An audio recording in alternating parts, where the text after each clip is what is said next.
Okay, record our session. This will be uploaded on YouTube after the class. No? Okay, so anyway, before we start, no, I would like to ask for your help. Anong tulong yung hihingin ko? Kasi not all of you ay nasa Google Classroom. Okay, so ano lang kayo dito? 37 pa lang. So, supposedly, you're 42 eh. Okay. So, please reach out those, your classmates na wala pa dito. I invited some, pero they are yet to accept the invitation pa. Okay. So, na lang ha, paki-reach out sila. Kasi in-invite ko sila using the email they provided on SIS. Kaso di pa rin sila nagre-respond. Okay? So, bakit? Kasi meron na kayong activity for this semester. May first activity agad kayo. Yung prob set natin, typically that's calculation type. Pero sa ngayon, essay muna. Okay? So, wala na rin tayong quiz for chapter 1. Just this activity lang. So, ito lang gagawin nyo buong Sabado. Okay? Up to you. Wala tayong klase ng Sabado eh. Okay? So, yan. So, it's up to you kung gagawin nyo siya by Sabado or Linggo. Okay lang. Pasa kayo ng late, okay lang din. Okay? Pero, nilagay ko na lang yung deadline dito for formality. Okay? So, again, yung deadline ay formality lang for my class. Pero, it will be better if makapagpasa kayo in advance para wala na kayo masyadong iisipin. Okay? Ano lang to, your assessment or your prob set is just an essay, 3 paragraphs. And please wag naman yung sobrang haba. No? Kaya nga sabi ko 1 page lang. Baka mamaya nabasa ko na yung buong talambuhay nyo dito. Okay. So ano lang, just discuss the relevance of our discussion with certain issues that we encounter today.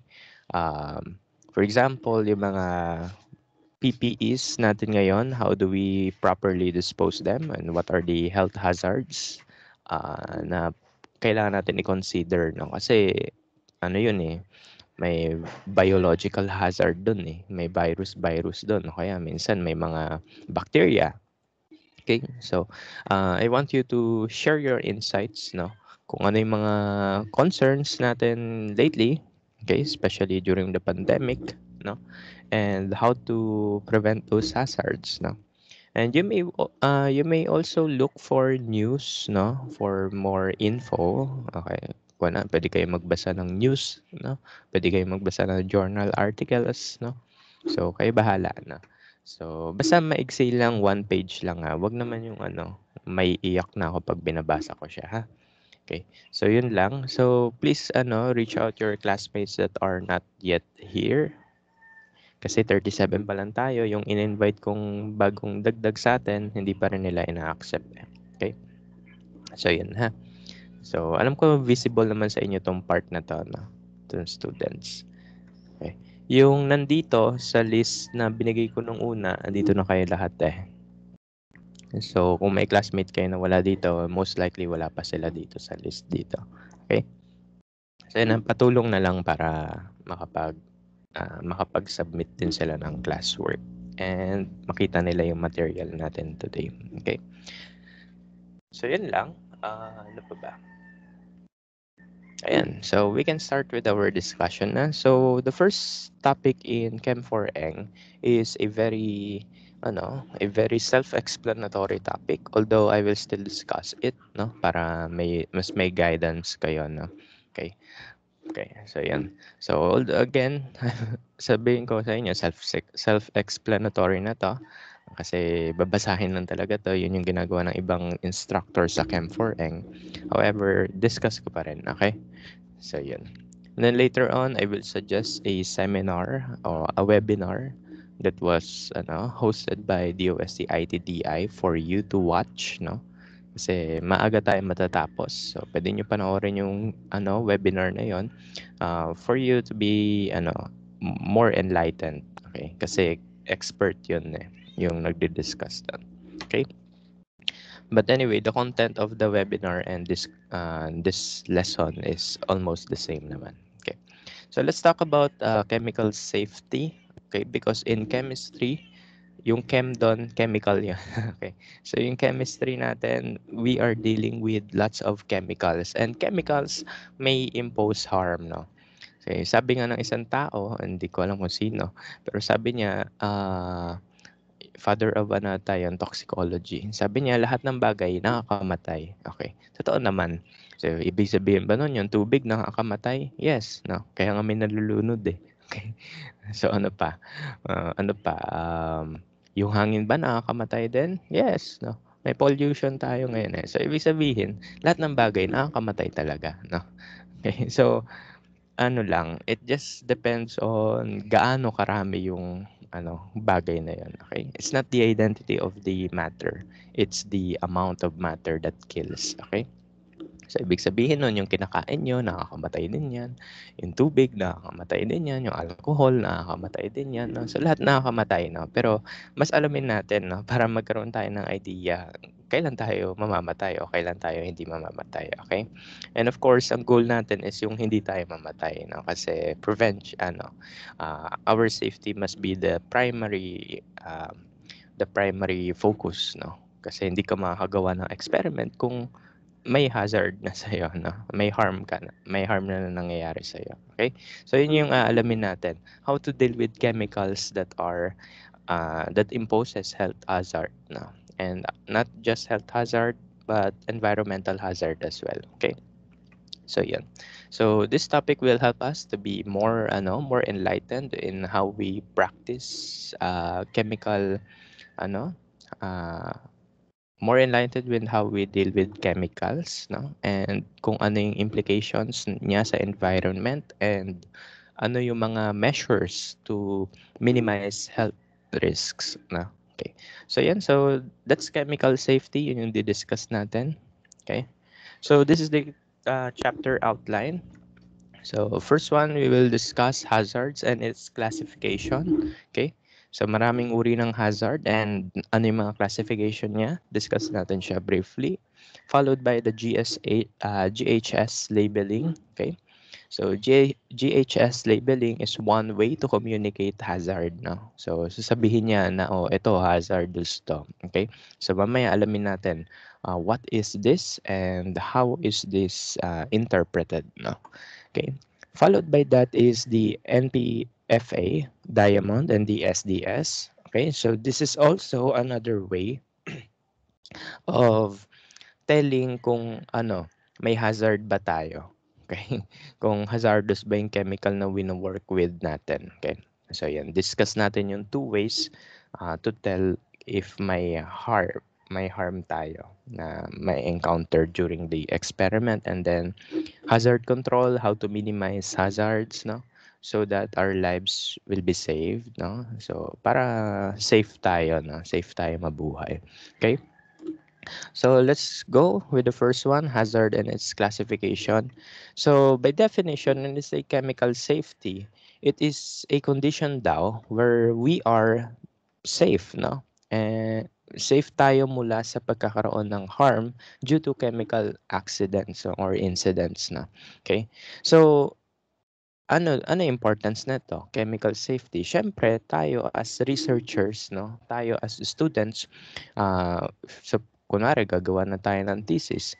Ang gusto natin ay yung after natin gawin yung thesis natin, buhay pa rin tayo. Siyempre, magde-defend pa tayo, 'di ba? Tas gagraduate pa tayo. Okay? So in dealing with thesis, especially those involving chemicals, no, you have to be aware of chemical safety measures, no, so that you will not be harmed, no. Okay? So I will share my insights later about my thesis kasi medyo delikado yung mga chemicals na hinawakan ko during my undergraduate thesis sa PUP, no.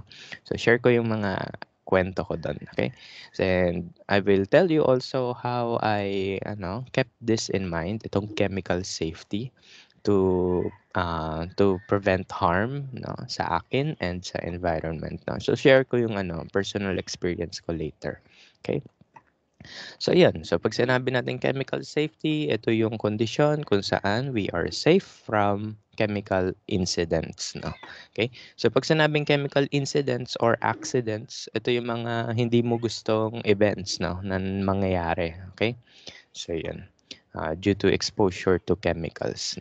Okay, so there are two terms that we encountered commonly. No? Madalas natin ito ma-encounter sa buhay, pero how are they defined ba? No? Kasi kunwari, may nakita kang construction site, may makikita ka hazard, meron naman makikita ka risk. No?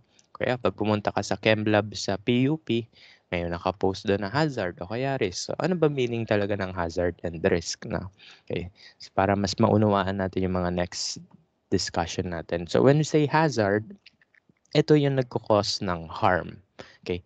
So when we say harm, yun yung ano, yun yung damage na sa iyo, no? Yun yung ano, yun yung masama na sa kalusugan mo. Okay? So yun yung hazard. So ibig sabihin hazard, masama sa kalusugan. Okay? So it can cause potential harm to you. Okay? Pag sinabi ng risk, ito yung probability na magkaroon ka na ma-expose ka sa hazard, okay? So again, pag sinabing hazard, ito yung ano, ito yung potential harm.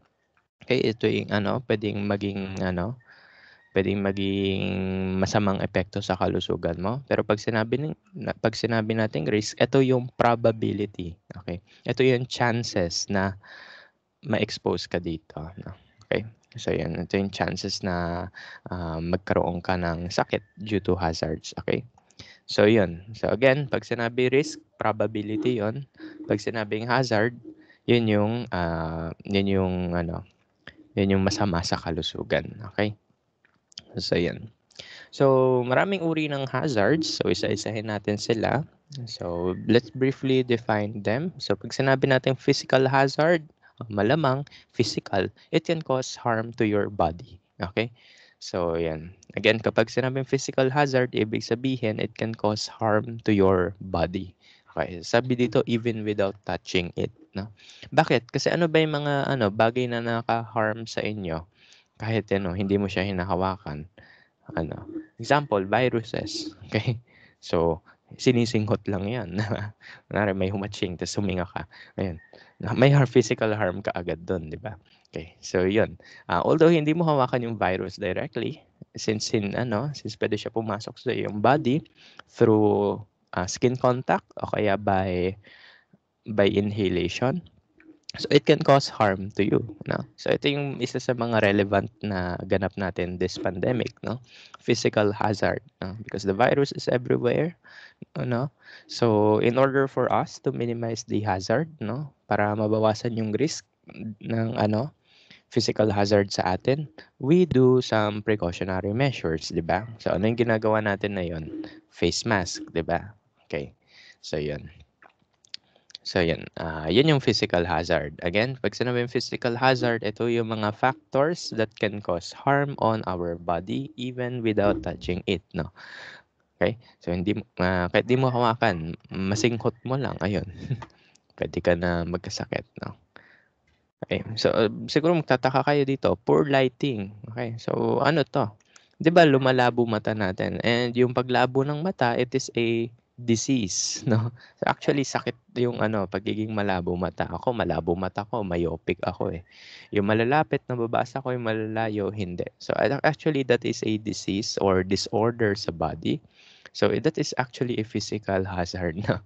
Yung mahinang lighting, no?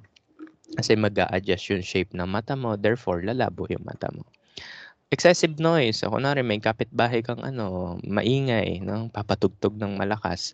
Ano effect nun sa katawan, no? Actually, pag super lakas ng noise kasi, yung baga mo, pwede daw yan mabaklas sa kanyang chest cavity. May ganun daw case, although that's rare, no? Because of the vibrations by noise, no? Ayun, pwede yung lungs mo mag-collapse, no? And when your lungs collapse, mahirapan ka na huminga, and then later on, baka magkasakit ka pa na kung ano-ano. Okay, such as pneumonia, edema, or wag naman sana cancer. Okay, so bali yun yung mga ideas, no? So even yung mga ganong bagay sa paligid natin, no, hindi mo alam na they can cause physical harm din pala. Okay? So hindi lang sa lungs yung effect ng excessive noise, sa tenga din, okay? So kapag masyadong maingay, masakit sa tenga, and it can cause deafness, no? Okay? So, yun yung mga uri ng physical harm. Okay? When we say chemical hazard naman, we are talking about hazards that are caused by chemical substances. Okay? So, ito yung mga, kunwari, nahawakan mo, nasinghot mo, na kain mo na chemicals na nag-cause ng harm sa iyo. Okay? So, marami niyan, no? For example, yung mga toxins, no? Mga toxin sa isda, no? 'Di ba sa KMJS may mga binabalitang ganun doon, no? Yung kumain siya ng isda, tas namatay siya, no? So, yun, chemical hazard din yun, okay? So, yun. So, basta kapag sinabing chemical substances, yun yung mga, yung mga chemical substances that causes harm, yun yung chemical hazard natin, okay? Pag sinabi naman ergonomic hazard, from the word ergonomic, ibig sabihin yung environment mo, no? For example, paano kayo nagkaklase ngayon? Ako kasi nakaupo sa aking computer chair. Kung kayo nakaslouch, ergonomic hazard yon. Kasi ano mangyayari? Yung likod nyo, no? Kaya ngayon pa lang, ayusin nyo na upo nyo, no? Kasi meron kayong tinatawag na ergonomic hazard pag hindi maayos posture nyo. Okay? So, kapag yung likod nyo, masyado yan na bend to one direction, ano mangyayari? Scoliosis, no? Okay? And kapag may scoliosis ka, magiging mahirap yung coordination ng body mo. Okay? So, kaya, ngayon pa lang, umupo na kayo na maayos, ha? Okay? So, kasi meron tayong tinatawag na ergonomic hazard. Okay? So, hindi lang yan sa posture mo in your environment, no? Pwede rin yung workstation design, repetitive movement, or poor workflow, no? So, kunwari, online class ka buong araw sa PUP until madaling araw, no? Kasi may mga ganun daw, prof, no? Gabing-gabi na, nanggugulo pa rin daw, no? Pwedeng ergonomic hazard din yung mangyari doon kasi nakaupo ka lang buong maghapon, di ba? So, in order to minimize the health risks of being sitting seated on long period of time, tumayo-tayo tayo, no? Let's do some exercise then. Okay? So, ganun lang. So, papansin nyo, no, yung mga nuance na bagay sa ating paligid, no, nagko-cause din pala sila ng hazard, no. Kaya nga sabi nga ng isang quote na nabasa ko, no, lahat ng bagay nakakamatay, no. So, hindi mo lang talaga siya nare-recognize, no. So, yun. So, yun yung ergonomic hazard natin, no? Kapag hindi maganda yung environment mo, or let's say, ikaw mismo hindi maganda posture mo, it can cause harm, no. Okay? So, pero medyo hindi naman natin to dama sa ngayon, no? Okay. So, matagal-tagal pa bago mo ma-realize yan, no? Okay? So, yan. Kunwari, kayo, mascolio, yun, magpa-chiropractor kayo, no? Chiropractor, hindi pa siya alam ko hindi siya suggested as talaga remedy, pero ang dami nagpapaganon, no? Kasi ang cute, no? Pag hinila katawan mo, tumutunog joints mo. Okay. So, yan. Siguro nakakatulong yun to minimize the hazards. No? Okay. So, next one, safety hazard. When we say safety hazard naman, these are working conditions that cause injury. No? So, an example niya, no, madulas na sahig. Kaya nga sa Jollibee, pag nag-map sila, nakalagay doon, slippery when wet. No? Kasi it can cause safety hazards. No? Okay. So, kunwari nasa engineering site ka, no? Pumunta ka sa construction site, no? Papansin mo sa construction site, ang daming bakal, no? Mamaya ma-final destination ka doon, may tumusok na bakal sa kung saan part ng katawan mo. So, may mga safety hazards tayo doon, no? Again, kapag sinabing safety hazard, due to working conditions doon na prone ka sa injury, okay? Or even death, okay? So, yan. So, ito yung mga obvious sa final destination, di ba? Lahat na ng hazard makikita mo dun eh.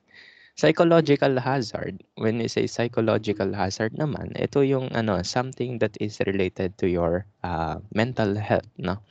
Okay? So, included dito yung workload, stress, and discrimination. Okay? Nakaka-apekto ba yun sa inyo? Yes, no? Because mental health is health, no? Kasama yun sa ang kabuuan ng health, no? Hindi lang physical health kasi meron tayo. Meron din tayong spiritual health and mental health, no? So, yun. Ibig sabihin, meron ding hazard psychologically sa atin. Okay, for example, stress, no? Second sem ngayon, so stress, meron agad tayong psychological hazard. Okay, so yun. So in order for us to minimize psychological hazard, we make sure dapat that our environment is good, no? So you talk to your friends, no? Nakakatulong yun to minimize the psychological hazards, no? May pag-usap ka sa friends mo, okay? And then you check up parate with your psychologist, no? Kung mayaman kayo kasi mahal 'yon. Okay. So, 'yun yung mga ways natin to minimize the psychological hazards, no? Okay? Pag nag-work kayo, nakaka-stress lalo, no? Especially kapag wala ka pang sweldo. Okay? So, yun yung mga effects naman sa amin, no? Pag psychological hazard, no? Kunwari, wala ang sweldo, delayed, no? So, alam niyo na yung pinupunto ko dito.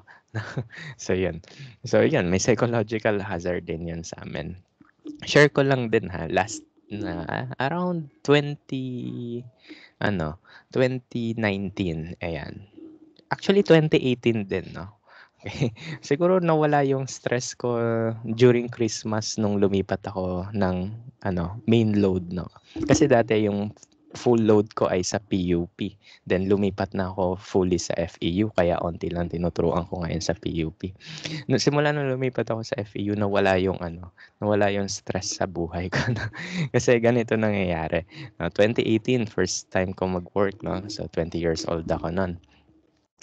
Tuturo ako.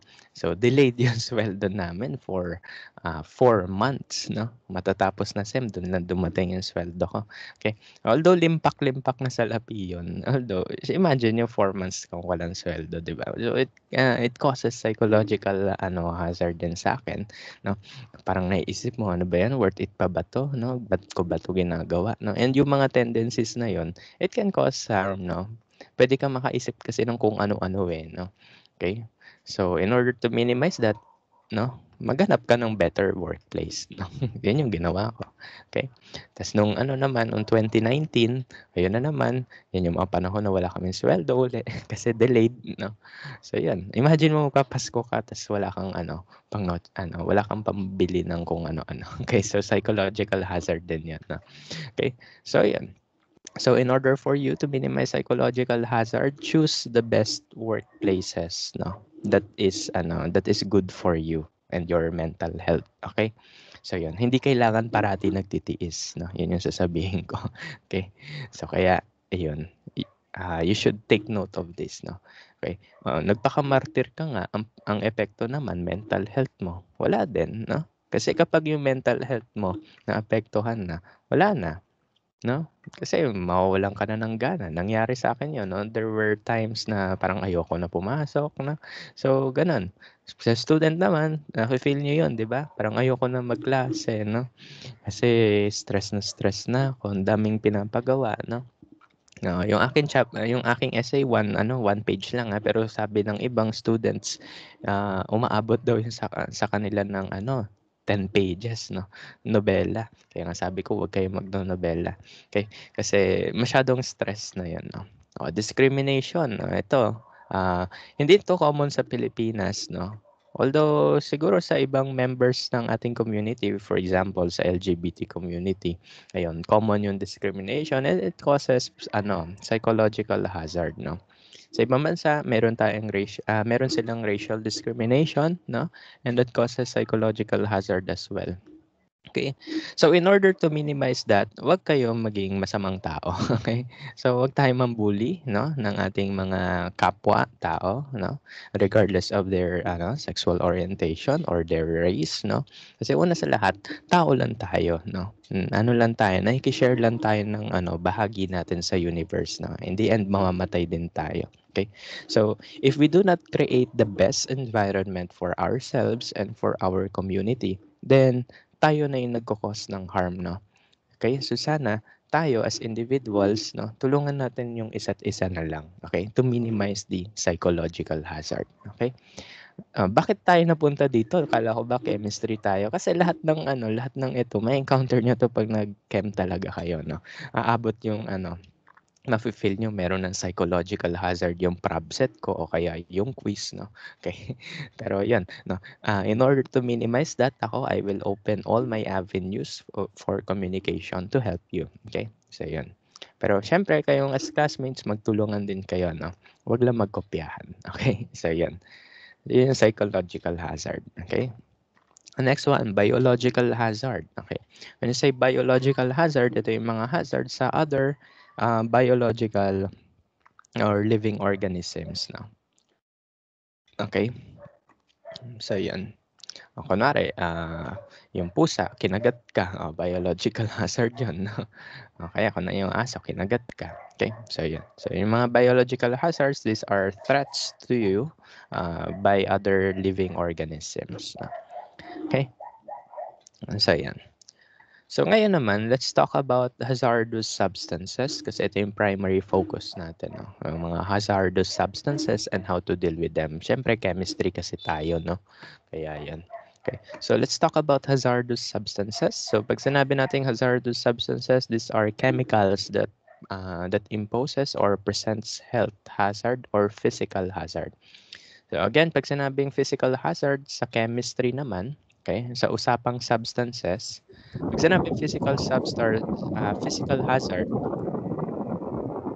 okay, may ventilador tayo. Mute ko muna, yan. Okay. So pag sinabi nating physical hazard sa chemical substances, these are chemicals that are combustible, compressed, or explosive, or flammable, or peroxide, or oxidizer.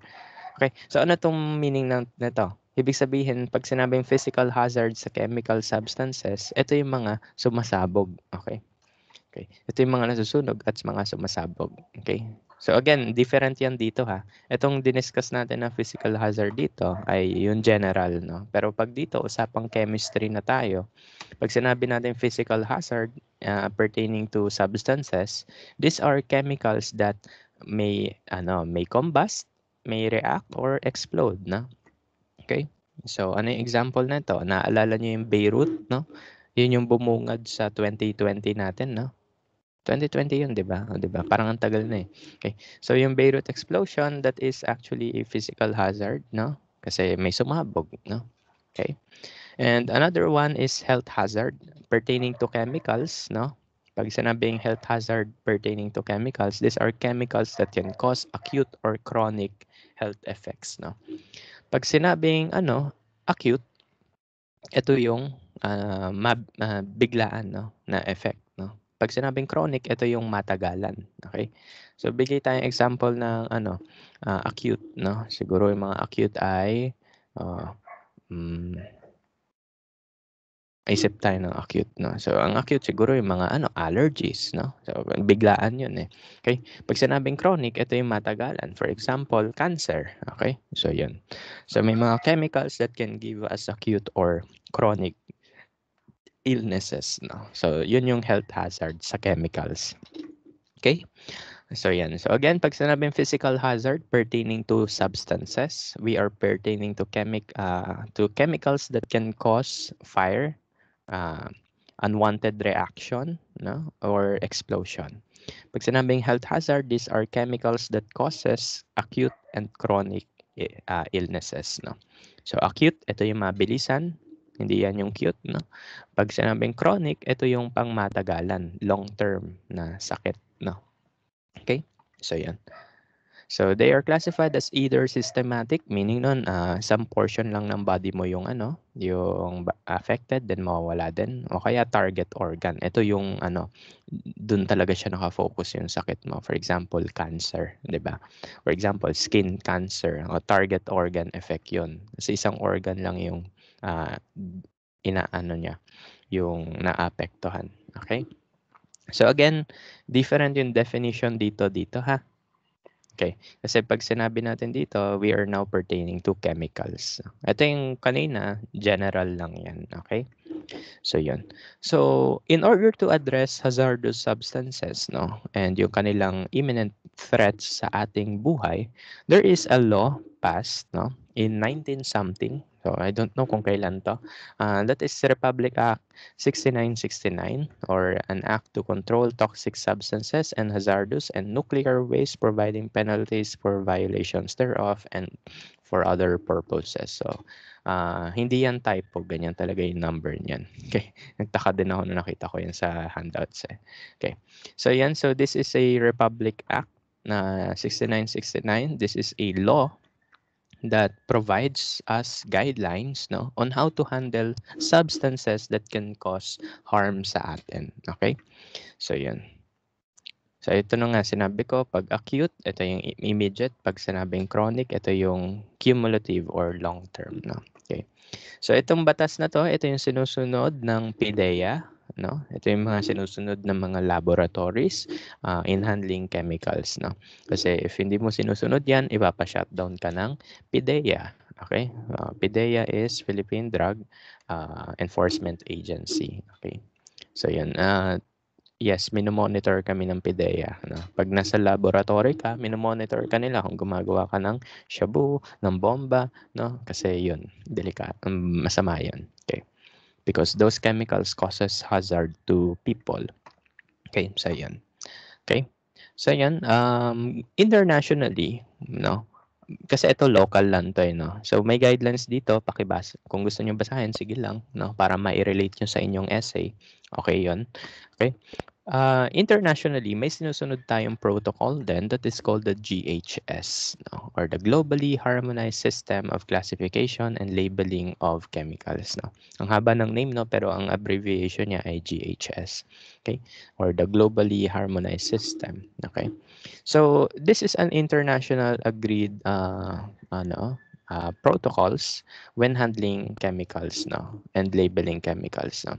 So actually ito ay ginawa ng United Nations, no, that requires manufacturers, importers, and users and distributors of chemicals and mixture na to label the chemicals properly, so we will know what are the hazards that we may be exposed to pag ginamit natin yung chemicals. Okay, so yun. So GHS yun. Again, kapag local, pag kunwari tinanong ko sa inyo, ano yung local law that provides us guidelines in handling hazard, ang sagot doon RA 6969, no? Huwag niyo nakabisaduhin yan, ang haba eh. Okay.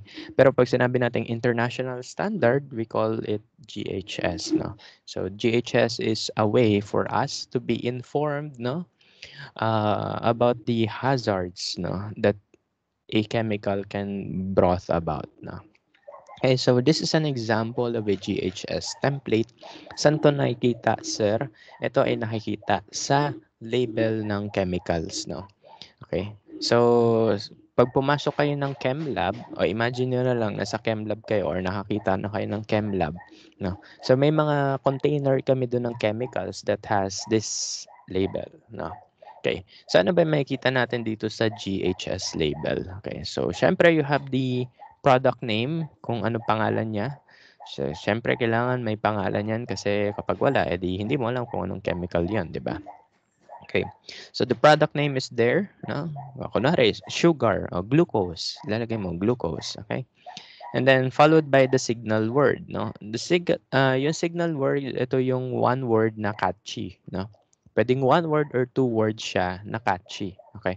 Kunwari, danger. Okay. Toxic. No? So, yun. So, yun yung mga signal words. So, isang tingin mo lang, alam mo na, delikado yung chemicals na to. Okay. So, yun. Yun yung mga one or two words na could give you an overview of whatever is written here. Okay. For example, danger, toxic, no? So, yun.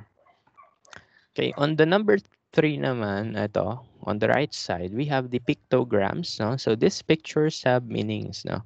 So, kada picture na to may meaning to. Kunwari, ito, nakikita nyo, yung chakra niya lumalabas, di ba? Okay. Yung kanyang espiritu ay lumalabas sa kanyang katawan. May meaning yan, no? Ito, apoy, siguro, it has something to do with the fire, no?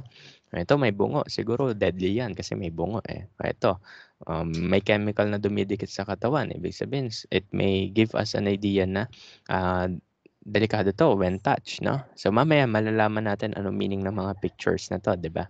Okay? So itong mga pictograms na to, these are short pictures or visuals na would tell us kung ano, ano yung mga pwede natin ma-encounter when dealing with this chemical, okay? And then number 4, we have the statement on the physical health and environmental hazard, no? So that is a short paragraph that gives us an overview of whatever this chemical could cause, no? Anong harm yung pwede niya mai-cause physically in our health and environmentally, okay? And then number 5, you have the second paragraph here. You have the precautionary measures, no? In case na kunwari mahawakan mo to, ano gagawin?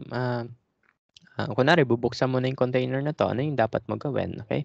Kunwari sabi dito, do not breathe dust, fume, gas, mist, vapor, spray. Okay? Ibig sabihin ng pagkabukas nun, kapag umusok yan, wag mo daw singhutin. Okay? So, yun yung mga precautionary measures lang. And use of gloves, protective clothing, eye protection. Okay? So, that para kunwari kami mga chemists mag-work sa chemicals na to, ito yung una namin titignan. Ibig sabihin, pag flammable, wag ka sa apoy. Lumayo ka sa apoy. Wag mo siya hawakan. So, ibig sabihin, mag-gloves talaga ako. Okay? So, yun yung mga contents na ito. Number 6, supplier identification and supplemental info. So, ito yung mga iba't ibang ganap-ganap na lang. Kung sino yung nag-supply, kailan yung ginawa, no? Para malaman mo kung expired na yan o hindi. Okay? So, ang important dito, whenever you are checking for the GHS label is, syempre, yung pangalan ng chemicals, yung signal word. Obvious naman, naka-bold face pa nga yung text. Ibig sabihin nun, pansinin mo yan. Kaya nga signal word. No? So, danger, toxic. No? And kung bakit siya naging danger or toxic, nandito yun sa susunod na paragraph. No? Okay, dito sa statement na to. So, malalaman mo, bakit nga ba siya naging dangerous? Because of this. No? Okay? So, ginagawa ba talaga namin to sa chem lab? Kasi parang iniisip nyo, parang di nyo naman sinusunod yan. No? Kailangan namin gawin eh. Okay? Because we are required by the law to abide by these guidelines. No? Anong law yon? Ito. Okay. So, nandiyan kasi sa law na yan, nasundin namin yung mga ganito. Basahin namin maigi bago kami mag-deal with chemicals. Because we are liable. No? Kapag may nangyaring harm, no, sa paligid namin. Okay? So, meaning nun, pwede kami makulong. Okay? Kaya yan. Para hindi kami makulong, ayun, babasahin talaga namin agad yan. So, we will know how to alleviate the disaster, the imminent disaster pag binuksan mo yung chemical na yan. Okay? So, siguro naisip nyo parang nakakatakot naman mag-work sa chem lab. No. Hindi nakakatakot. Slight lang. Okay? Kasi as long as you know the harms, no, and yung precautionary measures, you're good to go na. Okay? So, yun. So, ang naman to be honest with you, basta alam mo kung ano gagawin mo, safe, magiging confident ka. Okay? Basta alam mo yung ginagawa mo sa chemicals mo, hindi ka matatakot. Okay? So, yun. Basta basahin mo lang to maigi. Okay? So, again, every chemical has this, no? Yung mga container, no? May ganyan. Okay? Okay, so now let's talk about the pictograms. Ano meaning ng mga pictograms na yan? So the pictograms are classified, no, depending on their picture sa physical hazard, health hazard, and environmental hazard, no. So pag nakita nyo to, okay, pag may letter O na may apoy, ibig sabihin nun oxidizer, okay. Again, letter O, no. Letter O, tas may apoy, oxidizing substances yun. Okay. So, ano meaning ng oxidizing substances? No? For example, peroxides. No? Ang ating oxidizers kasi, for example, peroxides, when it decomposes, it produces oxygen gas. And you know, oxygen gas burns. No? Nasusunog yung oxygen gas. No? Okay? It can cause fire. No? Okay. Kasi kasama yun sa sa chemical equation ng 'di ba? Combustion. You have the material plus oxygen, masusunog 'yan. Okay? So ayan. fire hazard yon. Pag nakita nyo, letter O, tas may crown siya, okay? Kulang na lang yung lagyan mo to ng katawan, no? Okay. So, yan. Pag mukha siyang letter O na may apoy, ibig sabihin nun, oxidizer yung ating substance. And it can cause fire. Again, bakit siya nagko-cause ng fire? Kasi they produce oxygen when they are decomposed, no? Okay? Kaya yung peroxides, no? Delikado yon. That is actually a restricted chemical. Siguro magtataka kayo, no? Bakit po sir meron ako sa bahay na hydrogen peroxide? Kasi yung hydrogen peroxide natin sa bahay, 3% lang yon. Okay? But at higher percentages, yun, dun siya nagiging delikado. Okay? So imagine nyo, di ba, kapag pinatak nyo yung hydrogen peroxide sa sugat nyo, bumubula. What more if mas mataas concentration yan? Okay. Masyado maraming oxygen yung i-give off and that may cause fire, no? Okay. So kapag wala namang letter O, apoy lang talaga, ibig sabihin flammable materials. Okay? So flammable material yan. Okay? Ano yung pyrophoric, no? Kasi alam natin definition ng flammable eh. Okay. Pero ano meaning ng pyrophoric, no? When say pyrophoric, when they are exposed in the air, masusunog agad sila, no? An example nun, mga metals, no? Okay. So yun. So mamaya actually nasa next slides yung yung exact definitions nila. Okay? So sinasummarize ko lang yung idea. Okay. So again, pag sinabi natin pyrophoric, yun yung mga substances that can can ignite, no, agad-agad or within certain minutes, no, when exposed in the air. Okay. Flammable materials, ito yung kailangan ng apoy para masunog. Okay. So yun. Naka-encounter na ako nitong pyrophoric substance eh. Kaya ginagawa namin, kailangan mo siya ilublob sa oil, no? Ganun yung precautionary measures namin. Kasi kapag na-expose siya sa air for a very long time, magliliyab yon. Example nun ay lithium battery. Okay. Tusukin mo yung lithium battery, mamaya nagliliyab na yan. Okay. Sa pyrophoric solid yun eh. So for that to be for that not to explode, no, or not to be engulfed in flame, kailangan naka-special coating yan. Okay? Example niyan ay battery. Yung lithium doon, nagliliyab agad yun. Okay? So yun lang. So again, ito lang yung dalawa sa fire hazard, no. Letter O na may apoy, ibig sabihin nun oxidizing substances. Pag apoy lang, flammable or pyrophorics, no. Again, flammable, kailangan mo ng apoy para magliyab. Pyrophoric, ito yung mga auto-ignite, no. Bigla-bigla na lang siya nagliliyab, no. Okay. So yan. So those are the symbols for fire hazard. So check natin to. Ano yung picture na to? Hindi siya letter O, 'di ba? So apoy lang siya. So ibig sabihin this is flammable. Ayun, sabi doon flammable. Okay. Kapag letter O 'yan, ibig sabihin oxidizer 'yon. Okay? So yan, na-unlock na natin yung first picture. Okay? So punta na tayo sa second part, no. Reactive hazard. Okay? Pag reactive hazard, mapapansin nyo na ulit-uli yung logo.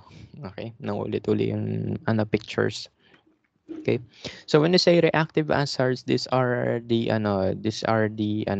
chances na mag-react yung ating substances, no, and it can cause hazard, no, or harm. Okay?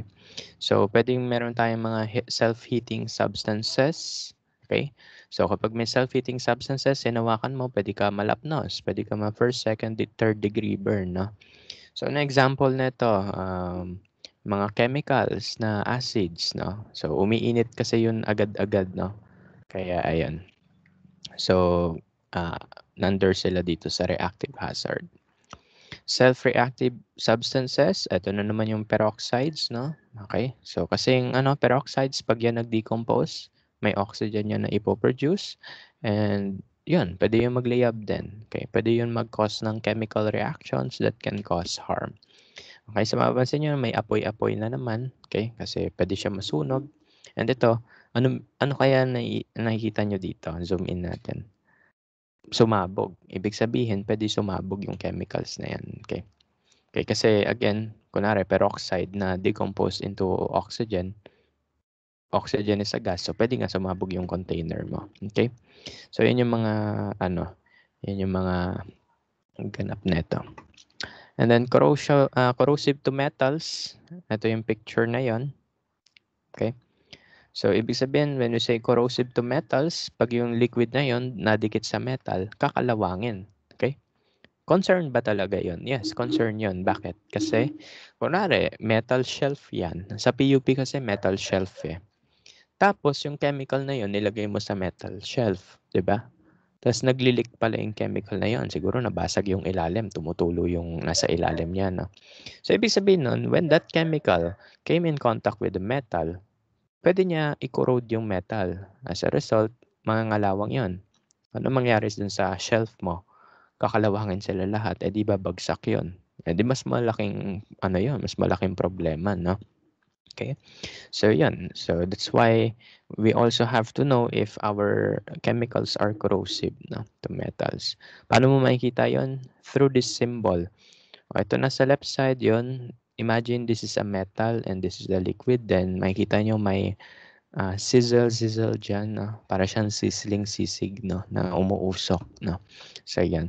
Yung sizzle na yan, yan yung meaning yan na nagre-react siya with the metal or nagre-react siya nabulol na ako.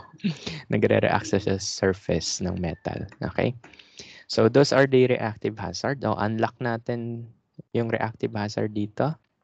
Okay? So, ayan. So, flammable siya. And, yun, makita mo, reactive siya sa metals. Okay? So, yun.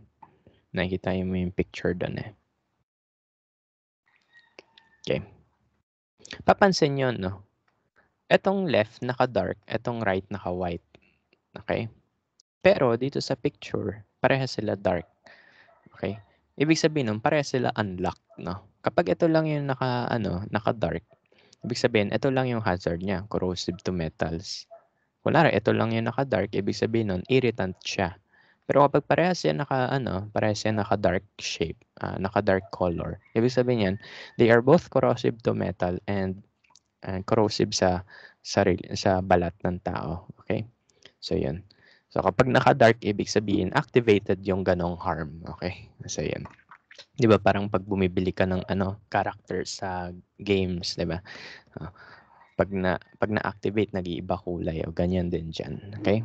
So, yan. Next one, explosion hazard. Ito, nagbabalik siya. Okay, nakikita nyo, sabi natin dito, mukha siyang sumabog na lalagyanan kasi nga explosive. Okay, so sumasabog siya.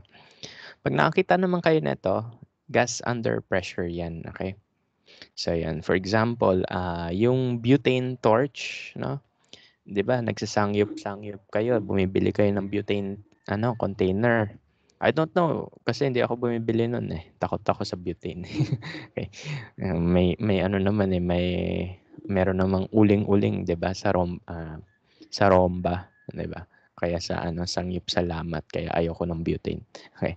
Pero kapag bumili ka ng butane, siguro minsan may makikita ka nito. Depende sa supplier ha.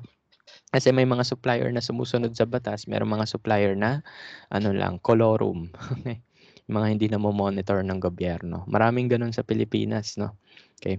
So, yun. Pero again, if sinusunod ng supplier maigi, yung GHS labeling, makikita mo to. That this indicates that there is a gas under pressure, no? Okay. So, may compressed gas doon that could explode. Okay. So, yan. O, tignan natin kung itong picture na to, meron siyang explosive hazard. Wala naman. Kasi liquid yan eh. So, ibig sabihin, hindi yan gas. Okay. So, yun. Systematic effects. No? Ito yung mga effects sa ating, ito yung mga acute na illnesses na kaya nila i-cause. Skin corrosion, hindi updated tong picture na to. Nagkamali ata ako ng copy. Pero kapag skin corrosion, ito yung naka-dark dapat. Okay. Mali ako ng copy paste. Anyway, so yan. Pag skin corrosion, ano meaning nun? Pag nadikit sa balat mo, magko-corrode yung balat mo. Literally, masusunog. No? Bigay kayo example nun. Sige, bigay ko example na kapag nadikit sa balat nyo, parang nafe-feel nyo ang nasusunog balat nyo.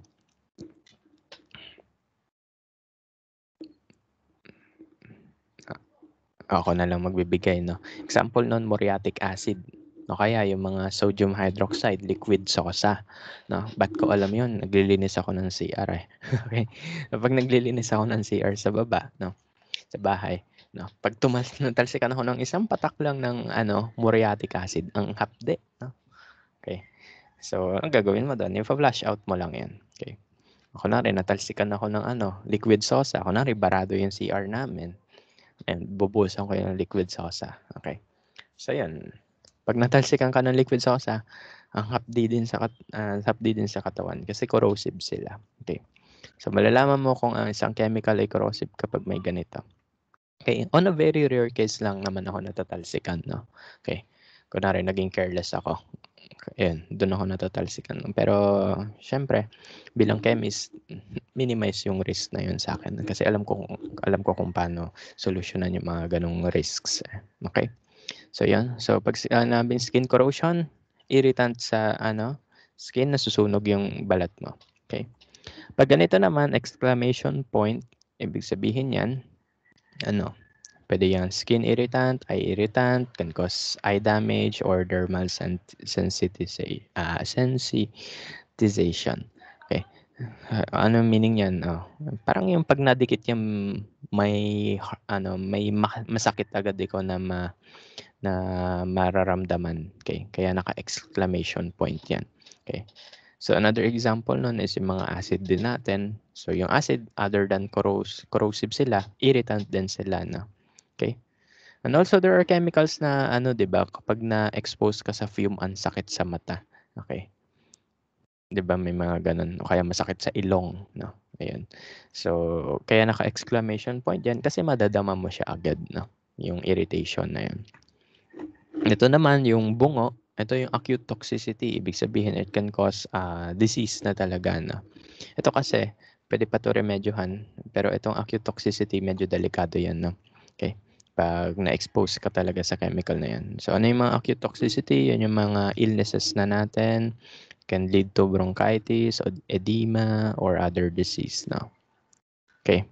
So kung makikita natin itong picture natin na to, okay, explosive, skin siya, corrosive sa skin, corrosive sa metal. Ito ay acute, na siya, meron na siyang acute, ang tawag doon, meron na siyang acute toxicity. Ibig sabihin, it can really cause disease na. Okay. Okay. Pag nagkamali ka ng hawak doon. Ayan, so na-unlock na natin 3 picture. Marunong na tayo magbasa na. So ito, apoy, ibig sabihin flammable. Naka-dark yung ito, ibig sabihin this is corrosive to metal. Naka-dark yung kamay, ibig sabihin this is corrosive sa skin, no? And ito, may picture ng bungo kasi toxic siya. Okay. So yun. So yun yung mga meaning ng mga picture na yan. Last one. Punta na tayo sa last one. Ayan. Pag nakita nyo to, yung tao may chakra na lumalabas sa kanya. Target organ effect yan. Okay, so ibig sabihin, delikado talaga to. Okay. So, when you say target organ effects, ito yung mga long-term disease na pwedeng, disease or illnesses na pwede niya ibigay, no? Ng chemical na yan. Kaya makikita nyo yung tao may chakra na lumalabas sa kanya kasi nagkakasakit na siya. Okay? So, ito yung mga subcategories doon. Carcinogenicity, respiratory sensitization, reproductive toxicology, target organ systematic toxicity, germ cell mutagenicity, aspiration toxicity. Anong meaning ng mga to? Isa-isahin natin. In general, pag sinabing carcinogenicity, nakaka-cancer. Kaya nga carci, cancer. Okay. Cancer yan. Okay, nakaka-cancer yung mga bagay na ito. Okay. Anong type ng cancer? Hindi ko alam, no? Pwedeng skin cancer, pwedeng lung cancer, pwedeng thyroid cancer, pwedeng liver cancer, lahat na ng cancer pwede, no? So depende kung saan mag-enjoy yung chemical na yan, toxic chemical na yan sa katawan mo, doon ka magkaka-cancer. Okay? So yun, pag nakita nyo tong chakra na to, mag-iingat na kayo talaga, no? Kasi it's either one of these many health hazard yung pwede niya ibigay sa inyo. Lalabas yung chakra mo. Okay? Lalabas yung kaluluwa mo sa tao. Kasi nagkakasakit ka na. Okay? So when you say respiratory sensitization, ito yung mga edema, yung masyadong sensitive na yung lungs mo, hindi ka na makahinga na maayos, ayan. Pulmonary edema, etc. Yung kasing common eh. Reproductive toxicology, may mga chemicals na nagiging impotent tayo. Okay? Pag tayo ay na-expose doon. Ano meaning ng impotent? In Tagalog, baog. No? May mga ganong chemicals sa laboratory na ma-expose ka lang doon, matik, no? Malaki yung chance mo mabaog ka, no? Ibig sabihin, hindi ka na magkakaanak, no? Kung ayaw mo magkaanak, okay yun. Pero again, hindi yun okay talaga in general, no? Okay. So ako, nakadeal ako with chemicals that are, na germ cell mutagenicity or reproductive toxicology. Ibig sabihin nun, pag sinabing reproductive or germ cell, it has something to do with your sperm and egg cells. No? Okay. So ito yung mga chemicals that can affect those cell, mga sperm cell, egg cell, no? And pwede yung mag-cause ng impotency, no? Ibig sabihin mababaog ka, no? Okay. May mga ganong chemicals. So kung gusto mo ikaw maging magulang ng maraming baby, so iwasan mo yung mga ganong chemicals, no? Okay. So yun. Ako, to be honest with you, na-encounter ko yung ilang ganitong chemical, pero yun. I think safe naman ako. Okay. So yan. Okay. So yan. Minsan sa chemistry, no, kung papansin nyo, ang daming chemist na may mga underlying disease, no. Example, Marie Curie, no, meron yung cancer. Okay. Then meron din mga chemist na na baog, let's say, no, kasi exposed sila sa mga ganong chemicals. At saka hindi naman natin maiiwasan din ma-expose sa ganong chemicals, no, especially kapag yun yung trabaho mo. Okay. Kunwari nag-work ka sa petroleum company, maraming chemicals doon yung nakakabaog talaga. Kaya yun. So it's up to you kung anong work yung gusto mo. Okay? Okay, so ganun. So yan. Syempre civil eng kayo, no? So sometimes pwede kayo mapunta sa mga ganung planta, mga planta ng ng gasolina, ng petrol, no? So yan. Mag-ingat kayo sa chemicals doon kasi they can cause impotency or cancer. Kaya pwedeng lung disease, no? Target organ systemic toxicity. Ayan, yan yung mga specific organs na yung tatamaan niya. For example, yung mga thyroid gland, no? Yan. Yan, kapag yung thyroid gland yung inatake ng ng molecule na yon, pwede yung mag-cause ng sakit sa thyroid, no? Thyroid cancer. Okay? So, ano yung effect ng thyroid cancer? Maapektuhan nun yung hormone production mo. Ibig sabihin nun, delikado yung katawan mo. Okay? Kasi hormones are important to our body, no? Pag ang body natin hindi siya makapag-produce ng maraming hormones, no? Manganganib talaga katawan mo. Okay? Kaya maraming namamatay sa thyroid cancer. Aspiration toxicity, ito naman, again, aspiration, similar lang din to with respiratory. No? Pag humihinga ka, it can cause disease sa iyong lungs. Okay? So, ayan, unlock na natin tong picture na to. Okay? So, yan. So, again, yung apoy, meaning niyan ay flammable siya. Diba? Okay? Then yun nasa baba, parehas sila naka-dark. Ibig sabihin, they are corrosive to metals and corrosive sa skin. No? O yung bungo, meaning niyan ay,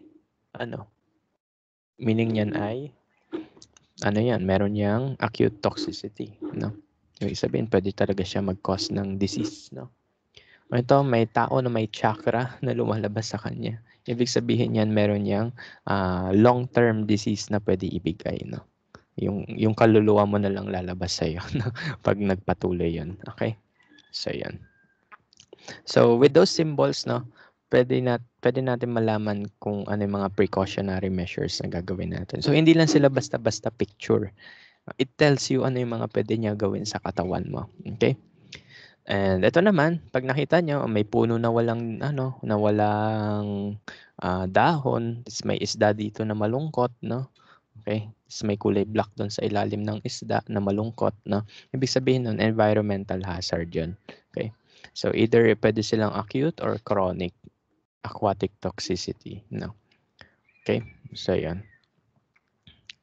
So, basta yan yung nakakamatay ng kapaligiran. Okay? So, try tayo examples dito. Ito.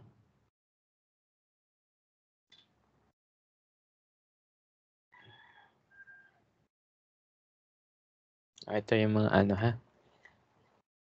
Asan ba yung example na binubuksan ko dito?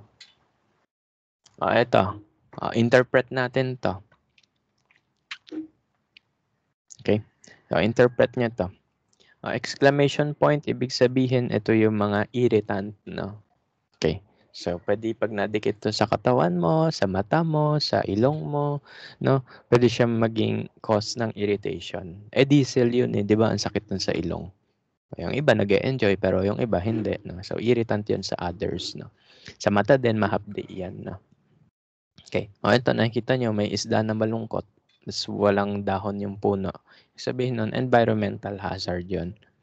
Ito, may tao na lumalabas yung kanyang kaluluwa. No? Ibig sabihin yan, ito ay mayroong long-term effect sa iyo. So, pwedeng ito ay carcinogen. No? Ayan. And yung mga diesel, carcinogen talaga sila. Ito, nag-aapoy, ibig sabihin flammable. Okay? Kasi diesel nga yan eh. Nasusunog yung diesel, di ba? Ayan.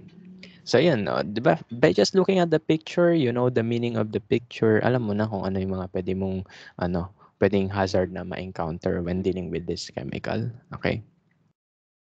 Kuha pa tayo ng iba pang picture sa Google. Kuha pa tayo ng picture, ha? So, mukhang ganito yung mangyayari sa quiz nyo dito, no? May mga pictures, interpret nyo na lang. At syempre, open notes naman tayo. So, yan. Sana ma-perfect natin. Ako na rin, ito naman.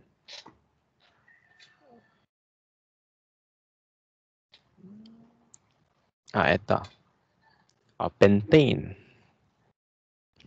May patay na isda na malungkot. Ibig sabihin yan, environmental hazard yan. Irritant, nasusunog, and it can cause long-term illnesses. No? Ayan. So, ganun. Okay, saan ba ginagamit yung pentane? Pentane is a hydrocarbon that is used in refrigerants. No? Dati ang gamit sa refrigerator ay mga chlorofluorocarbons. However, because of the of its effect in the ozone layer, pentane na lang yung ginagamit, no? Mga hydrocarbons. Pero again, toxic pa rin sila. No? Kaya wag niyo sisirain yung likod ng ref nyo because they contain pentane minsan. Okay. So, yan. So, ayan. Alam na natin yung hazard by just looking at the picture. Kahit di mo nabasahin yun masyado, okay lang. Okay. So, tingin pa tayo isang chemical. Ammonia. Ammonia. May patay na bungo na nga. Ibig sabihin patay na yun. So, may bungo dito. Ano meaning niyan? Meron niyang acute toxicity. No? Pwede yung mag-cause ng diseases talaga. Corrosive to metal. Okay. May kamay dito. Pero hindi siya naka-dark. Ibig sabihin, hindi naman siya masyadong irritant sa skin. No? Pero still, it doesn't mean nahahawakan mo siya. Ha? Okay. So, ito corrosive siya sa metal. May nakita kayo ditong tangke. Ibig sabihin, this is a gas under pressure. And ito, may nakita ka pa, malungkot na isda. Ibig sabihin yan ay environmental hazard yan. Okay? So, yan. By just looking at the picture, you now know how to interpret yung meaning nun. And ano yung hazards na kaya nila i-cause, 'di ba? Lamang ang may alam, no? Kasi kapag di nyo alam yan, delikado kayo. Okay, so yan. So ito yung mga exact definitions nila, basahin nyo na lang. Okay, hindi ko na isa-isahin yan. Pag sabi acute toxicity, ito yung ano, when exposed to certain levels, pwede ka magkaroon ng sakit, no? Okay. Meron tayong tinatawag na LD50 or the lethal dose 50%. Ibig sabihin nun, ito yung minimum amount para maging lethal yung compound na yun sa iyo, no? So each chemical may LD50. Ibig sabihin, meron silang lethal dose sa tao. Okay. Yung tubig, ang LD50 niyan ay 6 liters, no? Ibig sabihin, pag 6 liters ng tubig ininom mo all at once, patay ka agad. Ang alcohol daw ay 13 shots in one take. Pag ininom mo 13 shots, patay ka agad doon. Okay? So, yan yung mga LD50. Lethal dose 50%. No? Okay. Ibig sabihin yan, 50-50 ka na pag na-reach mo na yan. Okay? So, parang ganun yung interpretation niya in a literal sense. Okay? So, yan. Ito yung other definitions pa. Okay? So that's the GHS labeling. So again, in summary, a GHS label has these details. You have the name, you have the signal word, no? And the pictograms, which we now know how to interpret. We have this statement, no? Kung ano yung hazard na kaya nyo gawin. And these are the precautionary measure to minimize these health hazards, no? Or the physical and environmental hazards. Okay, and yun yung nasa baba, kahit wag nyo nabasahin yan, it has something to do with the manufacturer and the production number. Okay, so yan. Hopefully, naiintindihan yung mga pictures, ha? Okay. Okay. Punta naman tayo sa next one, NFPA, Hazard Identification System. Okay, so when we say NFPA, that's National Fire Protection Agency Hazard Identification System. Okay, so ito yung tinatawag naming diamond, no? Kasi mukha siyang diamante. Diamante ng hazard. Okay, so this tells us ano yung mga hazard na involved sa chemicals na yun. Okay, so yan, so NFPA. Okay. So this is a visual representation similar to the GHS, no? And ganito yung itsura niya, naka-diamond siya. Kapag blue, health. Kapag red, apoy.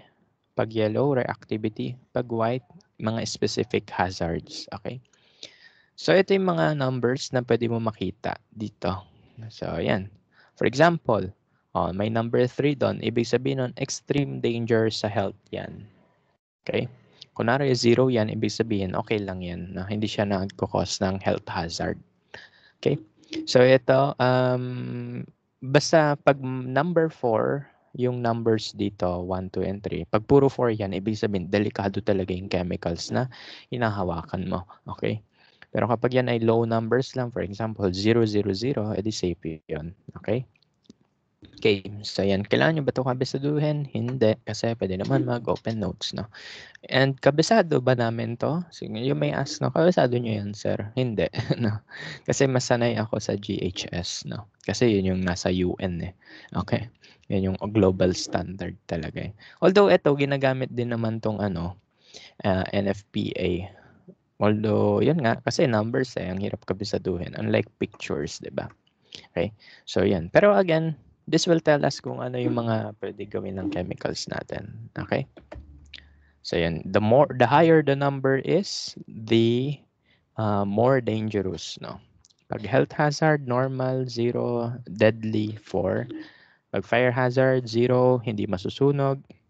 Pag 4, ibig sabihin, mabilis masunog. Ano meaning ng flashpoint? Ito yung flashpoint. Meaning nun ay yung temperature kung saan siya pwede mag-ignite. Yan yung flashpoint. Okay? Reactivity, yan yung dilaw. Okay? So, yung dilaw, 0, ibig sabihin yan, stable yan. Pero kapag mataas yung number niyan, ibig sabihin, it is reactive. So, when you say reactive, it can cause violent chemical reactions. Pwede siyang uminit, Pwede siyang tumalsik, sumabog, o kaya pwede sumabog, no? Okay, pwede maging bomba yung chemicals mo na yun. Okay? And then we have the white diamond for specific hazard. Ito yung mga keywords. Acid meaning acid. Obvious naman. ALK meaning alkali or base. For example, yung liquid sosa. No? Nakalagay dyan ALK. Okay? Ibig sabihin ng alkali. COR meaning corrosive. Ibig sabihin, pwede niya sirain yung mga bakal. Okay? Or pag nadikit sa balat mo, masusunog balat mo. Oxy meaning oxidizer. Ibig sabihin yan, it can produce oxygen. So that means it can cause fire hazard or reactivity hazards. No? Pag may nakita kayong ganitong symbol, ayan. So yan ay radioactive. Radioactive yan. No? Kumanta na kaya na. Pag may W, then naka-slash, ibig sabihin nun, wag kayo gumamit ng tubig doon. Okay. Ano example nun? Yung mga metals na. Yung mga, let's say, sodium metal, lagyan mo ng tubig yon, sasabog yon. Okay? O, kaya use no water. Nilalagay yon sa oil, no? Sa mantika. Okay? So, ito yung Nfpa diamond. Okay? So, yun. So, magbibigay ako examples. Okay? Examples tayo.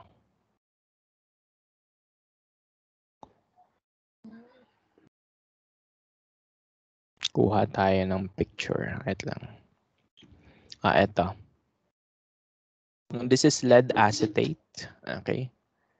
So, yan, makikita mo, may blue, red, yellow. Kung green to, Zydo na to, no?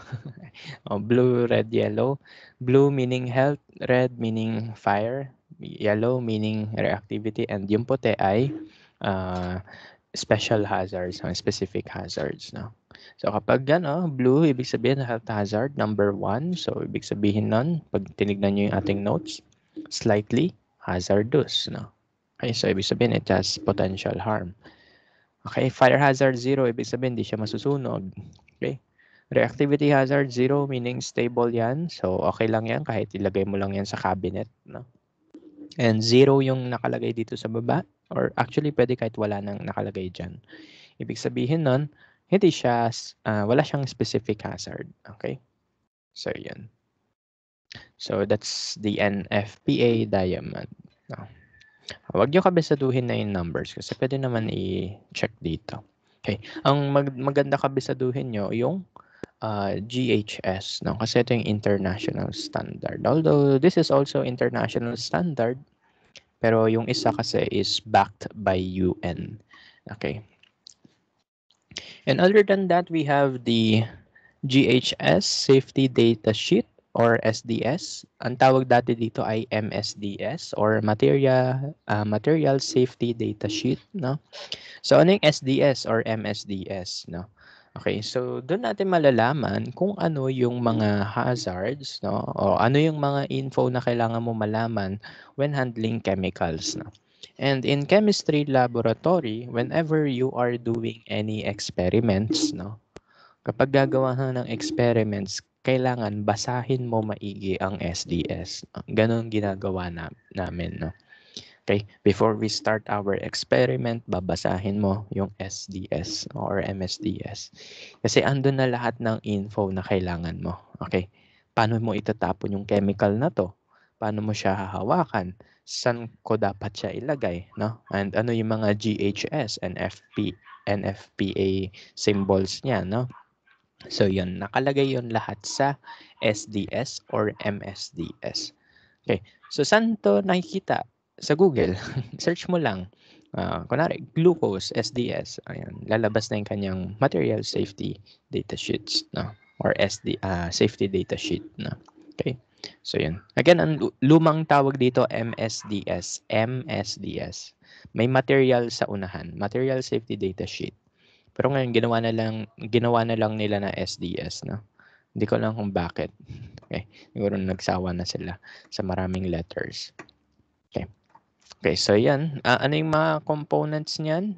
You have the identification, sino gumawa, sino yung supplier, ano yung GHS classification niya, yung mga symbol natin, ano yung composition or information, Okay, ano yung mga pwede mo gawin kapag ma-expose ka doon or maaksidente? Kunwari nagliliyab na 'yan, anong gagawin mo dapat, 'no? Kasi hindi lahat ng nagliliyab ay kaya patayin ng tubig, 'no? May mga bagay na nagliliyab na hindi tubig ang ginagamit. For example, yung mga gasolina, 'pag tubig ginamit mo do'n, kakalat lang 'yun lalo. Bakit? Kasi gasolina is non-polar, tubig is polar, so ibig sabihin they will not mix with each other. Ibig sabihin kakalat yung gasolina, lalaki lang apoy. Okay? O imbes na makakatulong ka, nakasama ka pa, no? So yan. So yun yung mga bagay, no? Kaya kailangan alam mo rin yung SDS ng mga chemicals doon. Accidental release measures, paano mo siya itatapon sa environment? Nandyan yan. Handling and storage, paano mo siya itatabi? Okay, so hindi lahat ng chemicals safe ilagay sa cabinet, no? Yung ibang chemicals nilalagay sa special containers. Yung iba naka-refrigerator pa kasi naiinitan sa Pilipinas, no? And all those factors, no, on handling chemicals, nandito 'yon. Okay, pag na-expose ka, ano mga pwede mong gawin, okay? And physical and chemical properties, no? So dito kami kumukuha ng mga ng mga ganitong info na ginagamit namin sa chem, no? Yan. Stability and reactivity, toxicological, etc. Blah, blah, blah. Okay? So, lahat ng yan nandun sa SDS. No? Okay? So, yan. Bigyan ko kayo example ng SDS. Okay. So, ito yung isang example ng SDS. Ito yung mga chemicals na hinawakan ko nung thesis ko. Itong dalawa. Okay. Although marami yon, may glucose pa. Pero syempre, glucose is just sugar. I don't care that much, no? Itong dalawa lang. Okay. Acrylamide. Okay. So, ito yung ginamit ko nung thesis ko. This is my monomer, acrylamide. Then, using gamma radiation, yes, gumamit ako ng nuclear energy, no, para magawa yung thesis ko with the help of the Philippine Nuclear Research Institute, no. So what I did is that yung acrylamide, with the help of gamma rays, no, from cobalt-60 isotope, naging polymer yon. No? From liquid, naging solid siya. No? Madidiscuss natin yon pag napunta tayo sa materials. No? Okay. So acrylamide, siyempre, bago ako mag-start ng thesis, babasahin ko to, mamaya mamatay pa ako. No? Di ko na na-defend thesis ko. No? Okay. Okay. So, basahin natin. Ito yung isa pang name niya, 2-propionamide. Okay. And so on and so forth. Okay. So, ito yung first details. No? Next one, hazard classification. Ito na yung mga under sa GHS. Pag may nakita kayong OSHA, meaning yan, occupational safety, ano yun? Sa United States to United States to OSHA. Ayan, Occupational Safety and Health Administration. Parang ano siya, para siyang special agency sa USA that is focused on hazards, no? Okay. Sa Pilipinas wala tayong ganyan. Nasan ba kasi yung focus ng mga nasa gobyerno? Nasa pera, no? So wala tayong ganito. Kaya sinusunod na lang natin yung nasa US, no? Okay. So dito sa hazard identification, dito mo makikita yung mga pwede niya ma-cause, no? Okay? So yung mga definition na to, nandun yung sa PowerPoint. Ayan yung carcinogenicity, ibig sabihin nakaka-cancer ba yan? No? So on and so forth.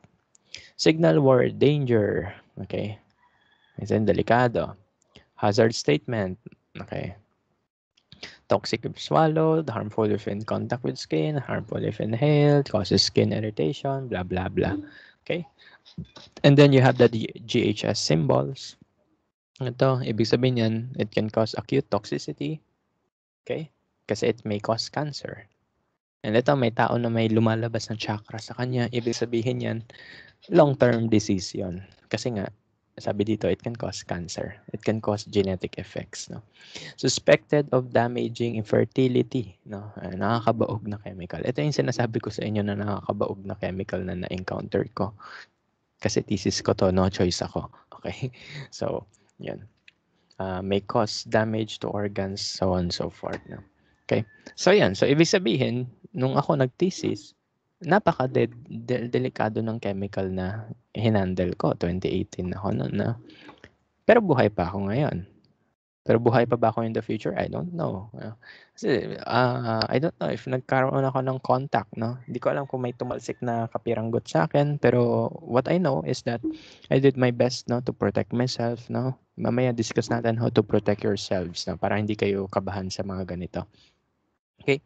So yun. So ayan, nabasa ko yan, sabi ko, wala, delikado pala to, no? Pero syempre kailangan ko graduate, no?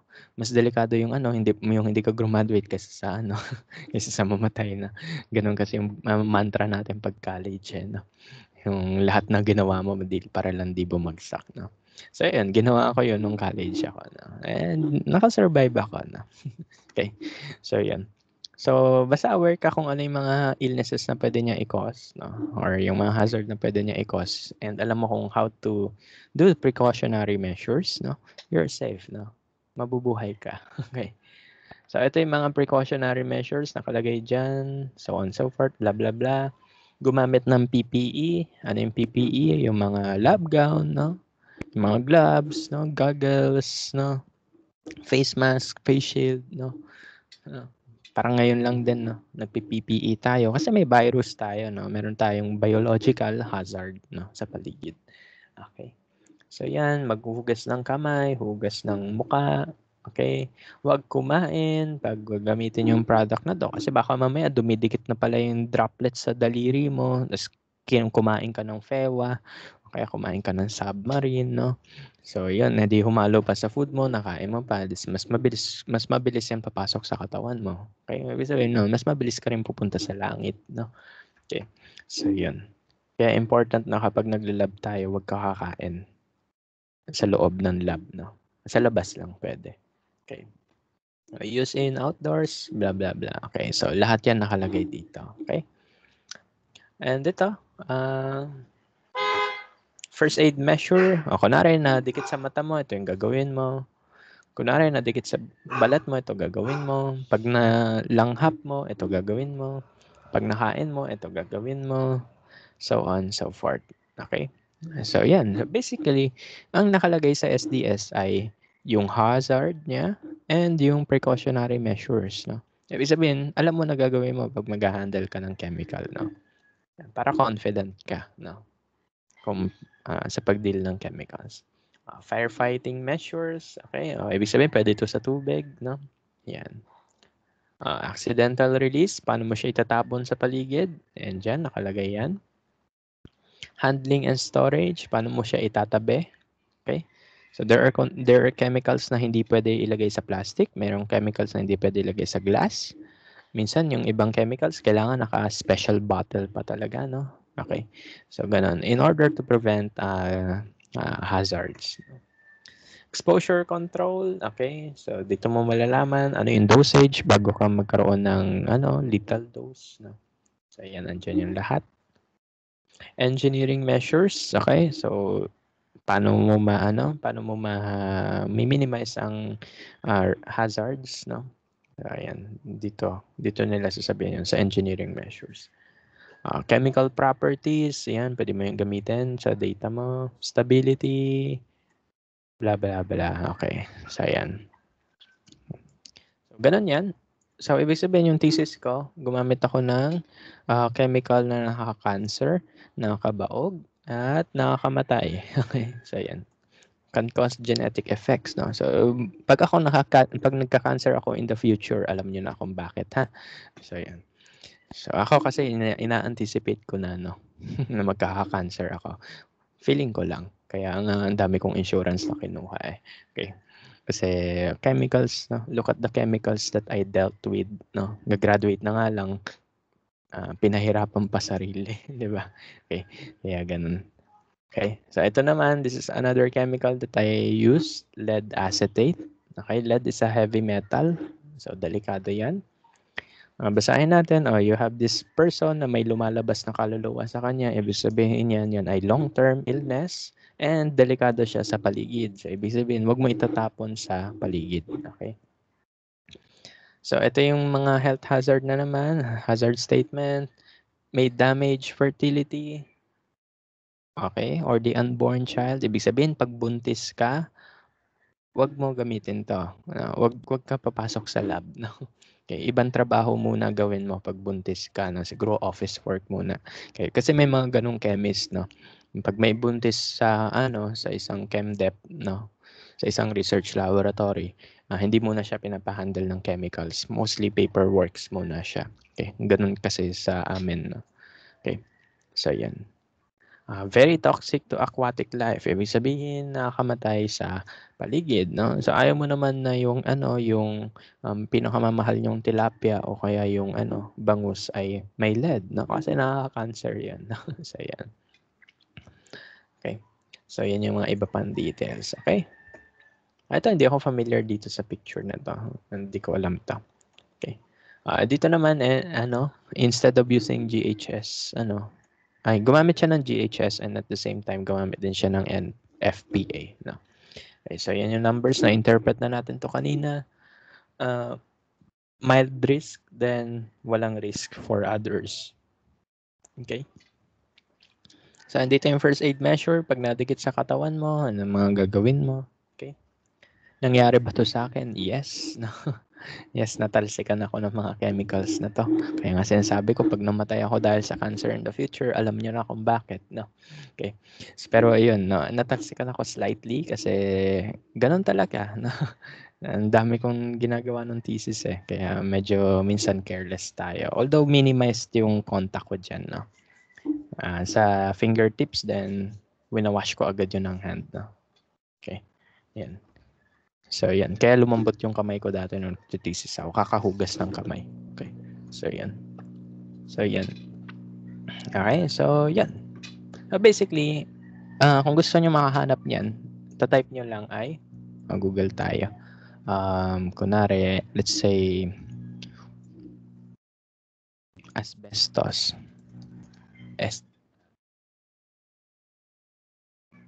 So, lalabas na siya agad.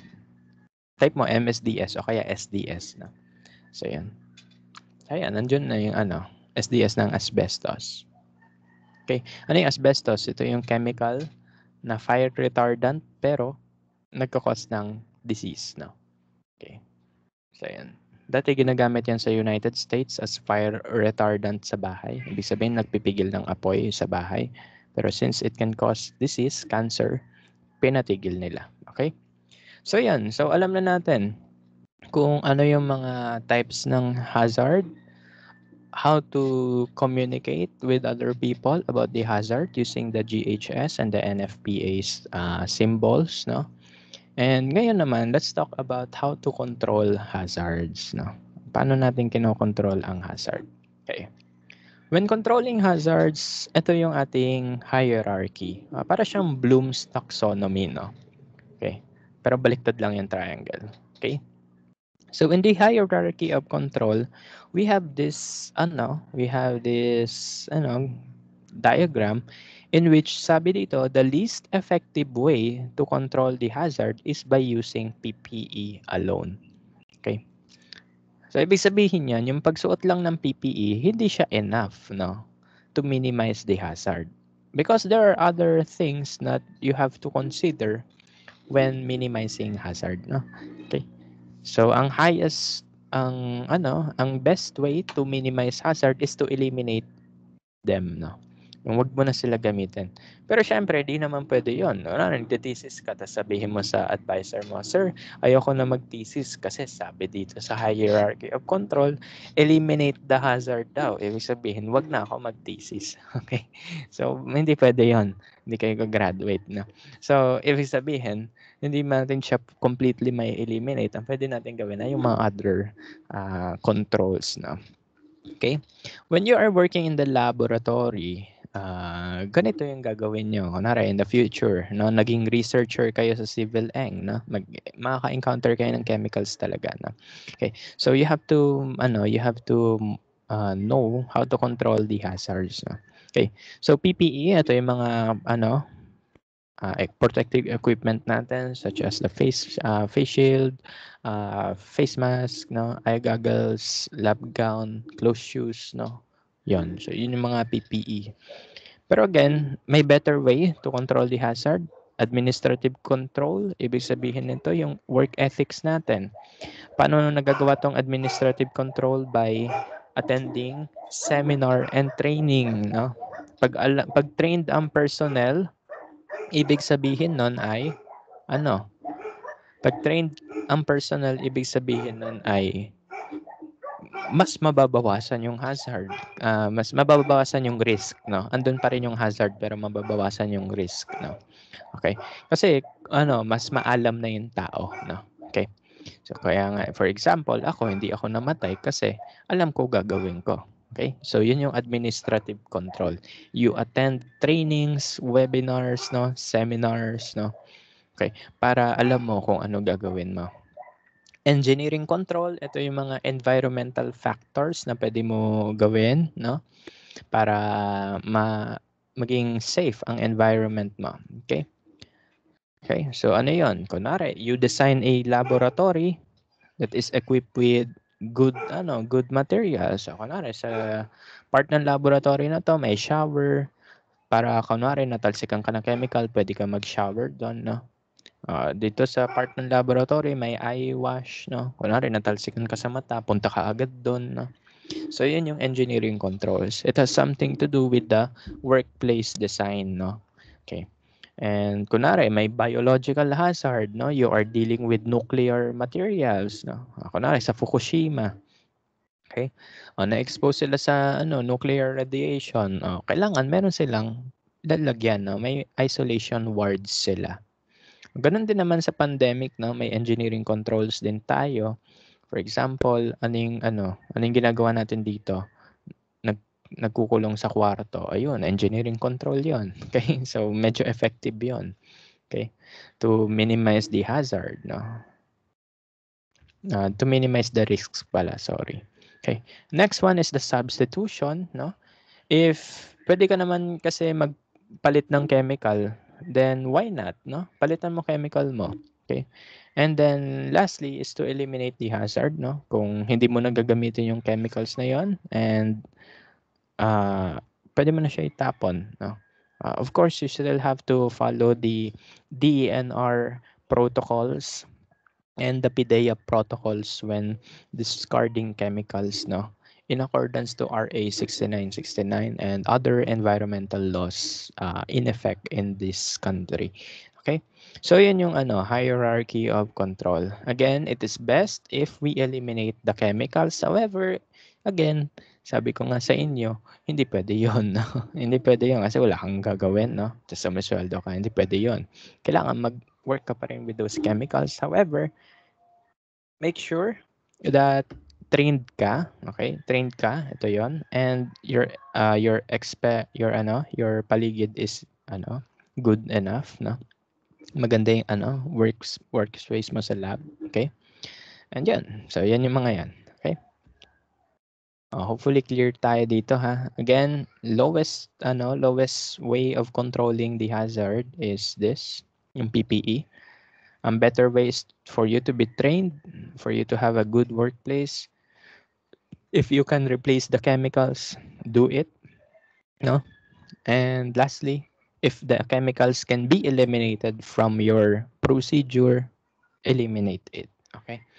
Okay. So, ganun ginagawa namin. Sa Pilipinas, medyo maganda yung control ng chemicals dito sa Pilipinas. To be honest with you. Medyo maganda yung ginagawa ng PIDEA sa pag-control ng chemicals, no? Paano, no? Kasi ganito. For example, peroxides. Ang peroxide ay isa na sa mga regulated chemicals, no? Okay. Regulated chemical siya kasi delikado siya masyado. So, ibig sabihin, if you will procure it, masyadong maraming paperworks kang gagawin. Okay? So, yun. By controlling the amount of chemicals that are used in laboratories in the country, mas nababawasan yung hazard. Yung risk, no, na ma-expose sa hazard na yun. So, yun yung elimination na ginagawa ng PIDEA. Okay? So, yun. Ano pa? Kunwari, sulfuric acid, no? Sulfuric acid. Binabawasan din ng PIDEA yung control ng benta ng sulfuric acid, no? Okay? Yun yung purpose nun is to eliminate the risk talaga, no? Okay? Para mawala talaga yung risk sa hazard na yun. Okay? So, yun yung ginagawa nila, regulation, no?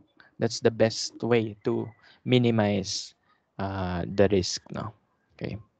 Pero again, sabi ko nga sa inyo, if your research work is dependent talaga sa chemicals na yun, then yung ibang ways na lang to control, yun na lang yung gagawin mo. Okay.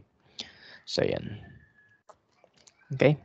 So ito yung mga definitions niyan. Marami lang akong sinabi kanina. Pero yun din yun. Okay. Ito yung mga PPE natin. So ito yung mga basic eye protection, glasses, goggles, face shield, no? And marami pang uri. May have the filtration, respirators. Di ba nakita nyo sa Facebook yung yung nasa palengke. Parang siyang nasa Among Us. Okay, yung may puti na nakatakip sa buong ulo niya, tapos may face shield dito, tapos may respirator sa likod. Ginagamit talaga yon, no? Especially in the hospital setting. Yun yung kanilang PPE sa hospital, no? And nakita ko nga isang din post, ang presyo pala nun ay 20,000, no?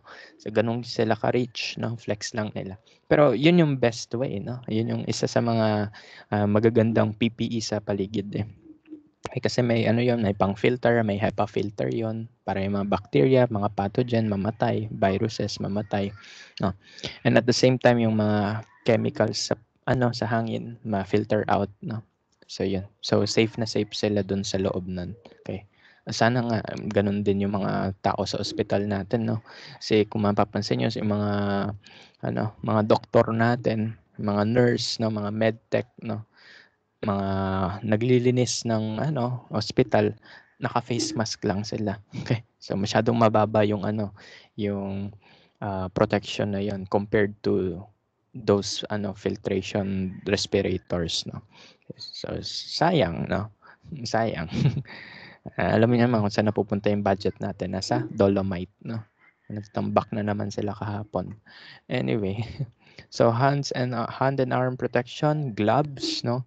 So dalawa yung uri ng gloves. You have the nitrile and the latex. Okay?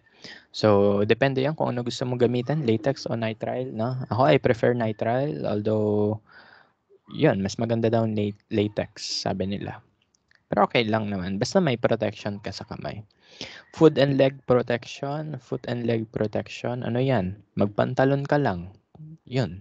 Kasi kapag mamaya naglalab ka, naka-expose yung balat mo, okay lang naman mag-expose yung balat kapag wala ka sa lab, no? Okay lang mag-mini skirt ka, no? Pero kapag nasa lab ka, bawal na bawal yun, no? Hindi yung discrimination kasi bawal kasi talaga, okay? Because we are trying to reduce the risk, no? Okay? So, ibig sabihin nung kapag sinabi sa inyo sa lab, bakit ka naka-mini skirt? Kasi bawal talaga, okay? Wag na magmatigas, no? When it comes to hazard, no? When it comes to risks, no? Masundin nyo yun. Okay? Masundin nyo yung mga protocols natin, no? Okay? Baka kasi mamaya magtampo kayo, ay, hindi ako pinapasok sa school kasi ganit. Hindi ako pinapasok sa lab kasi naka-skirt ako. Tapos mamaya magpo-post na kayo ng Facebook post, no? Isang damukal na likes na, no? Hindi ganoon kasi again, protection, no, from hazard is better than cure, no. Mamaya pinush mo talaga na naka-skirt ka sa lab, tas natalsikan ka ng chemicals, sayang yung balat natin, no. Okay, sayang yung magandang balat natin kung matatalsikan lang din ng mga chemicals na nakakasunog, di ba? So yun. So again, pag laboratory ang usapan, wag matigas ang ulo. Pag sinabi magpantalon, magpapantalon. Okay. Prevention is better than cure. Okay. Mahal kaya mo hospital ngayon, di ba? Kita may mga resibo ng mga na hospital. Minimum na ata yung 50K na nakikita ko sa Twitter . Yung iba, million talaga. No? Imagine yung mangyari sa inyo yun, di ba? Nakakalungkot, no? So yun, protection is better than cure. Torso protection. Okay. Lab gown yan. Torso, ibig sabihin itong body natin, itong upper body natin. How do we protect ourselves? Magsuot ng lab gown. Sir, ang init sa lab. Walang aircon ang lab sa PUP. Yes, walang aircon tayo. Okay. Wala talagang aircon ang lab sa PUP. Kahit anong mangyari. Sa SEA lalo, sobrang init ng lab doon. Buti pa sa main, medyo malamig, no? Okay. So, ano gagawin mo? Magsuot ka pa rin ng lab gown. No? Kahit pawis na pawis ka, okay lang yun. No? Kasi sa PUP, lahat naman tayo pinapawisan doon eh. Impyerno doon madalas pagtanghali. Okay. Kaya pag nakikita niyo yung mga picture ko sa Facebook na nagkaklase, pinipicturean ako ng student ko, may bimpo ako sa leeg eh. Kasi tagaktak pawis talaga ako doon. No? Okay. So, yun. Bakit kailangan mag-lab gown pa rin kahit sobrang init na, kahit napaka-uncomfortable na? Kasi again, prevention is better than cure. I will share you my story. No? Nung second year college ako, that was 2016. No? Ay, hindi. 2015, 2016. Ayun. Around that. Kasi ano pa yung academic calendar nun eh. June to March. No? So during those times, no, 2015, 2016, we are working with organic chem laboratory. Okay? Nag-org chem lab kami. So gumamit kami ng sulfuric acid. And ganito nangyari. Sa table ko, umalis muna ako kasi nagugas ako ng kamay. Nung bumalik ako, may patak doon ng liquid sa table ko. Siyempre, hindi ko nawakan. Rule number 1 yun sa chem lab. Huwag niyo hawakan lahat ng liquids, no? Huwag niyo hawakan lahat ng solids. Huwag niyo singhutin yung mga umuusok, no? And huwag titikman yung mga materials sa lab, no? Kahit gano'n pa man kabango sila. No? May mga ganong chemicals, super bango na kulang na lang inumin mo sila. Pero wag, no? Wag matitempt, no? So, kunwari, may patak doon sa, ito, nangyari talaga to. May patak doon sa table ko. Okay? So, nung winipe ko yon, alam niyo kung ano nangyari? Yung tissue paper, nasunog. As in, nangitim. Yung pala, sulfuric acid yun, no? Yung patak na yun. Imagine nyo, wala akong PPE, no? Okay, wala akong PPE. Pag nadikit yung damit ko doon, edi masusunog yung damit ko. Yung damit ko, naka-close contact yun sa skin ko. Edi nasunog pa yung tiyan ko, 'di ba? Sayang naman yung aking balat, 'di ba? Okay. So, yun yung reason ba't kailangan natin mag-PPE, no? Kasi mamaya, yung mga patak-patak diyan sa lamesa nyo, yung pala, mga acid pala yun. And pag nadikit kayo doon, masunog yun, no? Okay. So, yun. Buti na lang that time, yung tissue yung nasunog. Pero there was also another time, medyo close call to kasi nagla-lab kami. Okay, org chem lab pa rin kasi masyadong busy talaga pag org chem kami. So doon naman sa org chem lab, natalsikan yung damit ko ng chemical. Okay. Natalsikan siya by accident, no. Hindi naman tayo perfect, no. Na-accidente din tayo. Buti na lang naka-lab gown ako. Ano nangyari? Sulfuric acid uli yun eh. Medyo hate ko yung chemical na yun. Okay. So, tumalsik siya sa damit ko. Then suddenly, yung damit ko nabutas. I mean, yung lab gown ko nabutas. Actually, andito yun sa cabinet ko. Tinago ko talaga yung lab gown na yun kahit laki na ng butas nun. Sunog talaga siya eh. Sulfuric acid yun eh. Pero imagine nyo, kung wala akong lab gown, edi butas yung damit ko. Uwian pa ako noon, 'di ba? Imagine niyo paano ako uuwi, butas damit ko. Buti ba kung may abs tayo? Wala naman, 'di ba? So yun yung pangit doon, no. Kapag direkta sa damit mo tumasik yung chemical, butas yung damit mo. So sayang yung binili mo, lalo na kung mamahalin yan. And at the same time, pwede masunog yung balat mo kasi magkadikit lang yung damit pati balat, 'di ba? Okay. So that's why we have to use lab gown kahit sobrang init. Ha? So, ibig sabihin niyan, pag nag-face-to-face kayo at nag-lab kayo sa PUP, gumamit kayo lab gown ka pa rin, ha? Wala pa rin silang balak magpalagay ng aircon sa lab, no? Okay. Sa FEU, aircon kami, no? Kami na ngayon sumusuko sa sa aircon eh. Lumalabas na kami pag sobrang ginaginaw kami. Pero sa PUP, ikaw yung susuko sa init, no? Pero again, regardless of the situation, kailangan ka PPE tayo. Okay? Because again, prevention is better than cure, no? Magsuot ng pantalon kahit ang init na sa legs, no? Na-experience ko rin naman yung papawisan yung legs mo, okay? Dahil sa sobrang init sa lab. That's normal. Because again, isipin nyo, wala kayong insurance, tsaka wala kayong pambayad ng medical bills kapag kayo ay na hospital, no? Kaya yun na lang isipin nyo. Okay? Kaya again, prevention is better than cure. Okay? So yun lang. So that's the PPE, no? Again, PPE is just the lowest in terms of hierarchy of control, it is still better if you are knowledgeable enough in your work. Maganda yung environment mo. Okay? Pero it will be best if you can replace or eliminate the chemical from your methods. Ito yung best way. Pero kung hindi talaga, edi itong tatlo na lang sa baba yung gawin mo. Okay? So again, bakit ito nakaganito? Bakit siya nakabaliktad? Ito yung best pero nasa baba yung PPE. 'Di ba? Usually kapag hierarchy of needs, nasa baba yung biggest part, no? Okay. Sa hierarchy of needs kasi, yung nasa baba, yun yung una mong susundin, 'di ba? So ganito din dito. Although hindi ganun ka-effective ang PPE, pero again, without PPE, walang kwenta tong mga to. Okay? So yun yung idea dito. Okay? So pag walang PPE, walang kwenta tong pyramid na to. Okay? Kasi ito yung base natin eh. Yes, least effective siya, pero again, without this, magko-collapse yan lahat. Okay? So yun, para tayo nag-webinar lang. No? Okay? Ayan, so may limitation ang PPE. Okay, so hindi porket naka-PPE ka, lahat na gagawin mo. No, may hazard pa rin. Yung risk lang yung nababawasan. Pag sira yung PPE, palitan. Kunwari, yung gloves nyo, butas-butas na. Huwag kayo magtipid, no? 10 pesos lang naman yung gloves, no? So, kunwari, nabutas yung gloves, no? Gamit ka uli ng isa pang gloves, no? Kaya ako kapag naglalab ako, bumibili ako ng sarili kong box ng gloves, no? 150 lang naman yun sa Bambang. Okay. Tapos kaya benta mo sa classmates mo, tutubo ka pa, 'di ba? So ganun ginagawa ko. Okay.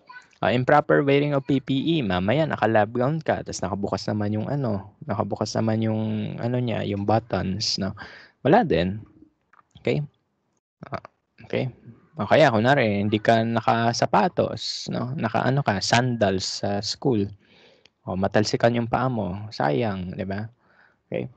The PPE may cause additional hazard. Ito, minsan kapag mali yung PPE mo, mas harmful pa 'yon, no? Okay, so kaya kailangan you use the correct PPE and you have to be very careful pa rin kasi the hazards are there, only the risks are minimized, no? Okay, in case of emergency, we have to have laboratory kits, no? And spillage kits, no?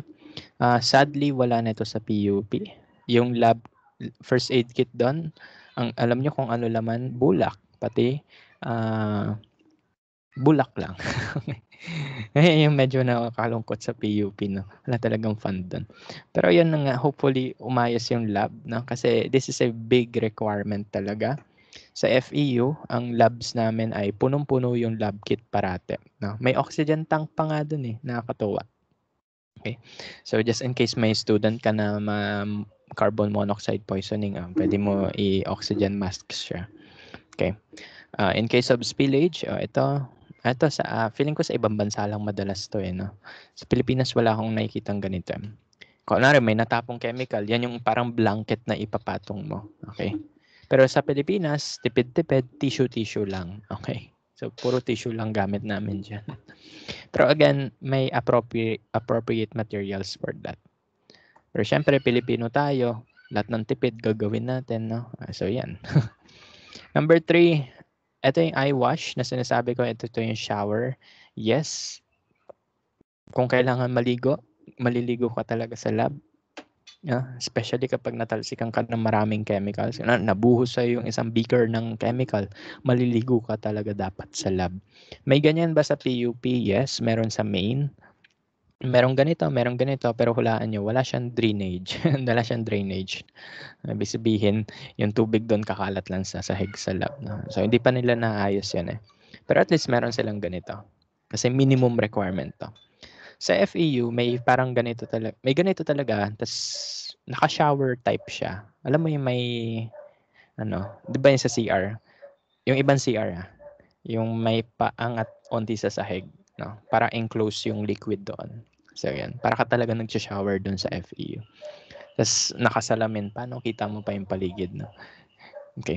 So, yan. So, hihilahin mo to. So, what will happen is that bubuhos yung maraming tubig sa iyo in order to flush out the liquid. Okay? Kunwari naman yung mata mo natalsikan or nausukan ng fumes na irritant, gagawin mo, yung mata mo itatapat mo sa dalawang butas na to and pipindutin mo to. Pag pinindot mo yan, lalabas yung tubig sa eye faucet. Okay? Masakit ba yun sa mata pag nag-eye faucet ka? Hindi, no? Kasi trinay ko yan out of boredom, no, sa FEU. Wala kasi akong student that time. At trinay ko mag ganyan, eye shower. Ayun, malamig sa mata. Okay. Hindi siya masakit, no? Didilot ka kasi talaga dapat doon, no? Para yung chemical sa mata mo is ma-flush out. Yan. So, yan. Okay. So, again, there's nothing to be shy of kung maliligo ka sa school dahil dito. Yes. Normal lang yan. Okay. Kasi, again, prevention is better than cure. Okay. Prepare for emergencies. Ayun. Always check the labels. Tignan nyo yung fire extinguisher. Yes, merong ganyan sa PUP and sa FEU din. No? Malaking tulong fire extinguisher sa amin kasi again, organic chem lab. No? Ang dami talaga nangyayari sa subject na yon. Nasunog. Kumalat yung apoy sa table ng classmate namin. Okay. So, as in, nagliliyab na talaga. Okay. Pero hindi nyo nabalitaan, di ba? Kasi gumamit kami fire extinguisher. Okay. And-extinguish namin yun. Although, syempre, simplified masyado yung kwento ko. Ang daming drama pa nun, no? Okay. Ang dami pang drama during that day. Pero nag-enjoy ako dun. Pero yan, at least alam namin kung paano gumamit ng fire extinguisher o alam nyo ba paano gumamit, no? Pull the, yung pin, no? I-aim nyo yung nozzle and then you squeeze the handle doon para lumabas yung fire retardant, no? Okay? So yan, kailangan alam nyo yan, no? College na kayo eh. Okay? So yan, maganda rin umattend ng mga kunwari, Boy Scout, Girl Scout kayo, 'di ba? Tinuturo yung mga first aid, no? Ayun. Kung naalala nyo pa, better yun, no? Ako kasi dati, Cub Scout lang ako nung LM, tas tinamad na ako. Okay. Pero yung iba, kinakareer talaga yung Boy Scout, no? So, mas aware sila sa first aid measures kaysa sa atin, no? Pero ayun, hindi yung kakornihan, na baka isipin nyo, ay, ang corny-corny naman, Boy Scout ka pa rin. No, mas maalam nga sila kaysa sa atin, no? Okay. So, mas alam nila how to protect themselves and their family and others, no? Kaysa sa atin, no? So, hindi ka cornyhan yun, ha? Baka ganun kasi yung iniisip ng iba. So, again, mas maganda, mas lamang ang may alam. And lastly, always put safety first, no? Ipagpaliban nyo muna yung fashion sense nyo for a day kapag naglalab. Kasi may ganun akong classmate, no? Other days, siya, as in fancy clothes, no? Okay? Talaga, naka-skirt, no? Maganda talaga yung mga damit, no? Pero pagdating ng lab, naka-pantalon talaga and plain shirt and lab gown, no? Kasi ganun talaga dapat. Okay? So, hayaan nyo na. Kasi pag nag-OOTD kayo sa PUP, kayo din mahihirapan kasi mainit. Okay? So, yan. Lalo na sa iTech, no? Sa iTech kayo, mainit doon eh. Okay. So, buti na lang nasa bahay muna kayo ngayon, okay? Pero pag pumasok na kayo sa school, simplicity pa rin. Mas maganda yon kasi masyadong uncomfy masyado sa PUP kasi may init. Yan. And kapag naglalab, always put your safety first. No? Ingat parate. Okay? So, to end our session, no? If you have any question, you can raise them to me. No? Pwede kayo mag-chat dito. Okay. Before I end this class, no, ito nilagay ko na to sa sa Google Classroom natin. I want you to make a short essay about your reflections on chemical safety discussion. You can also watch this YouTube video about chemical safety and hazardous waste management. Okay, so this is a seminar from DOST ITDI. So ano yung ITDI? That's Industrial Technology Development Institute, no? So this is a branch of DOST that is focused on improvements sa chemical workplace, no? Okay, chemical workplace environment, no? So yun. So panoorin nyo rin to, hopefully. Marami naman kayong time sa Sabado. So this will take you around 1 hour plus yung video, pero yung discussion is around 40 to 50 minutes lang. Okay? Mas mahaba pa tong discussion ko kaysa dun sa webinar. Okay. So dito, kung ano yung na-discuss ko, madidiscuss din naman dyan briefly, and then some other comments from the expert, no? Okay. So maganda, pakinggan nyo rin siya. So panoorin nyo na lang to sa Sabado, and you create your paper. Okay. So relate your discussions with relevant issues in our society, fire, biohazard in time of pandemic, and etc. So pwede isama nyo yung pwede nyo i-relate yan sa mining problems sa Pilipinas. Bakit hindi namin gusto ang mga mining companies? Although they generate jobs, no? They generate huge incomes. Ang laki kasi ng environmental effect niyan. And the chemicals they use ay malaking ecological hazard talaga. Okay?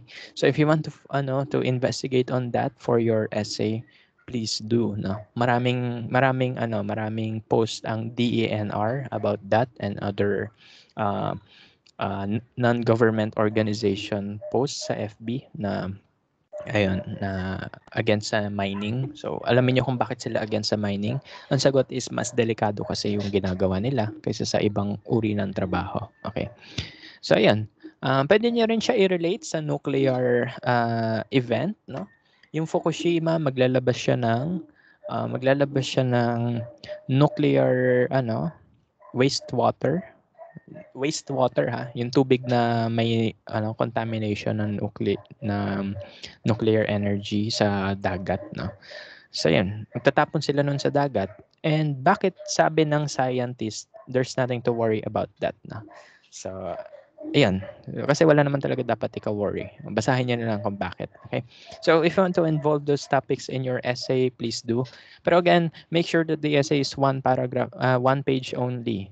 Yung 3 paragraphs, pwedeng first paragraph, ito po. This next paragraph, ito. Then last paragraph, ayan. Okay. So it is not necessary na punuin niyo yung 1 page, no? Kasi nakakaantok minsan magbasa, di ba? Okay. So alam ko nakakatamad minsan, napakahirap gumawa ng essays, kaya yan. Sabi ko sa inyo, 1 page lang. And hindi necessary punuin yung page na yan, ha? Okay. So yun lang. That is the end of our session for today. Pag may question, tanong nyo na. Okay? Ay, hindi ko pala na close to. Okay. So yan. So yun lang ang ating session for today. And again, ito yung material. If you want to review that, just go here, no? Andyan yung mga definitions, no? And so on and so forth. Andito yung prob set natin. Please focus on your prob set muna. So yan. Ito yung YouTube link. Okay? And this is the format of the file. Please export this to PDF pag i-upload nyo na. Okay?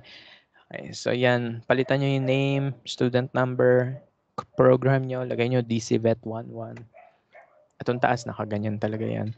O, title nyo, ano gusto nyo yung title, kayo bahala. No? And then, 3 paragraphs lang. Huwag nyo sagarin. Okay lang kung sagad, pero kahit hindi, okay lang din. Okay?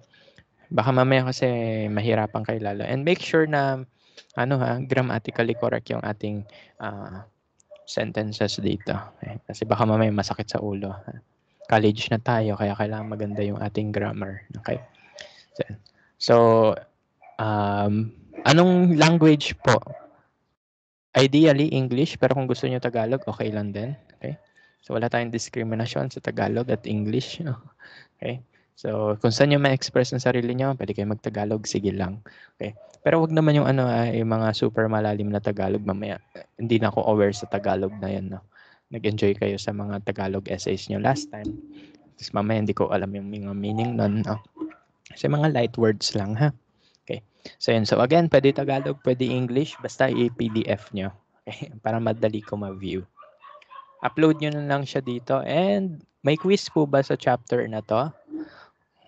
May quiz po ba? Wala. Okay, so walang quiz tayo sa chapter na to, prob set lang. Pero kasama to sa midterms, no? Okay. So, ano yung mga kasama doon sa midterms natin? Yung mga symbols, and yung mga definition lang. 10 items lang naman kukunin ko dito. Okay. So, yan. Okay, so again, wala tayong quiz for this chapter. Just create your prob set. Panoorin nyo na lang yung webinar for more info. And I'll see you again next week. So do you have any questions with regards to our session for today, or we're good to go? Ayan, exactly. Naman, okay. So, ayan, exactly 2 hours tayo. No? So, ayan, so, pasensya na, medyo natagalan. Dami ko lang talagang chika minsan. No? Okay, pero yun, I hope na you learned something today. You learned the difference between hazard and risk, and what are the types of hazard. How do we communicate hazard with the help of GHS and Nfpa symbols, no? And lastly, how to protect yourselves, no? Yun yung mga hierarchy of control. Sana maisabuhay nyo yun. Hindi lang yun subtopic dito, kundi magagamit nyo yun when you are in your workplace na. Okay? Hopefully, you instill this knowledge in your minds. Pag bumalik na tayo sa classes na face-to-face, syempre hindi nyo na ako prof nun. Okay? Pero yun, so hopefully kapag sa mga future lab works nyo, no, maalala nyo yung pinagsasabi ko. Yung mga MSDS, yung mga diamond symbols, yung mga GHS symbols. No? So yun. Kasi again, lamang ang may alam. No? At saka higit sa lahat, no, prevention is better than cure. Kasi wala tayong pera pang gastos sa ospital. Yun lang yung motivation natin. Kaya kailangan natin mag-ingat. Ha? Okay. So with that, so thank you for for attending our session today. Please reach out your classmates that are not yet here. I think na-view nyo ata to, no? So 37 pa lang sila. I invited others, but they have not accepted the invitation yet, no? So please reach them out para ma-add ko sila. Okay. So hindi lang si President kikilos dito, syempre nakakapagod din maging president. No? Kung kayo ka-close niyo yung mga classmate niyo na yun na wala dito, kaya may group chat kayo, papuntahin niyo sila dito. Okay? So yan, wag lahat iaasa kay president, no? Kasi nakakapagod kaya maging president. This is the class code, okay? Ayan. So this is the class code, screenshot nyo na lang para ma-share nyo sa kanila. Tell them to install Google Classroom. Okay? So kailangan nandito sa Google Classroom kasi dito tayo magpapasa ng mga prob set, quiz and exam. Okay. Itong MS Teams ay for synchronous discussions only. Okay? So this video will be uploaded on my YouTube channel. So what is my YouTube channel? Ito 'yon.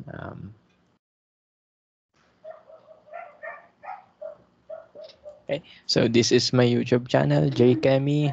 Dito ko na-upload yung mga materials ko. Wait lang, papalit lang ako.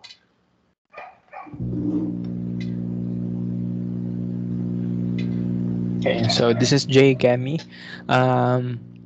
Ayan, so dito mapapanood niyo mga materials ko. Kung gusto niyo manood ng iba kong classes sa FEU, sa PUP, pwede niyo panoorin. Okay? So up to you, no? Yung iba kong kasing student, nag-binge watch dito para makatulog daw. Hindi naman ako na-offend doon kasi at least nanonood sila, no? Dagdag viewers din yun. Okay? So yan. Panoorin nyo na lang to para may mga matutunan kayo sa mga iba't ibang uri ng subjects. Okay? So yan. Ito mga recent videos na to sa FEU to. Then I have some videos din sa PUP. Okay? So yun lang. Madadagdag na itong video na to dito sa YouTube channel. Okay, so para sa mga asynchronous. Okay? So with that, I thank you for your attendance. I'll see you again next week. So kain na tayo ng lunch and bye-bye. Okay, so stay safe, no, and gumamit parati ng mask. Bye-bye. Ingat. Thank you po, sir.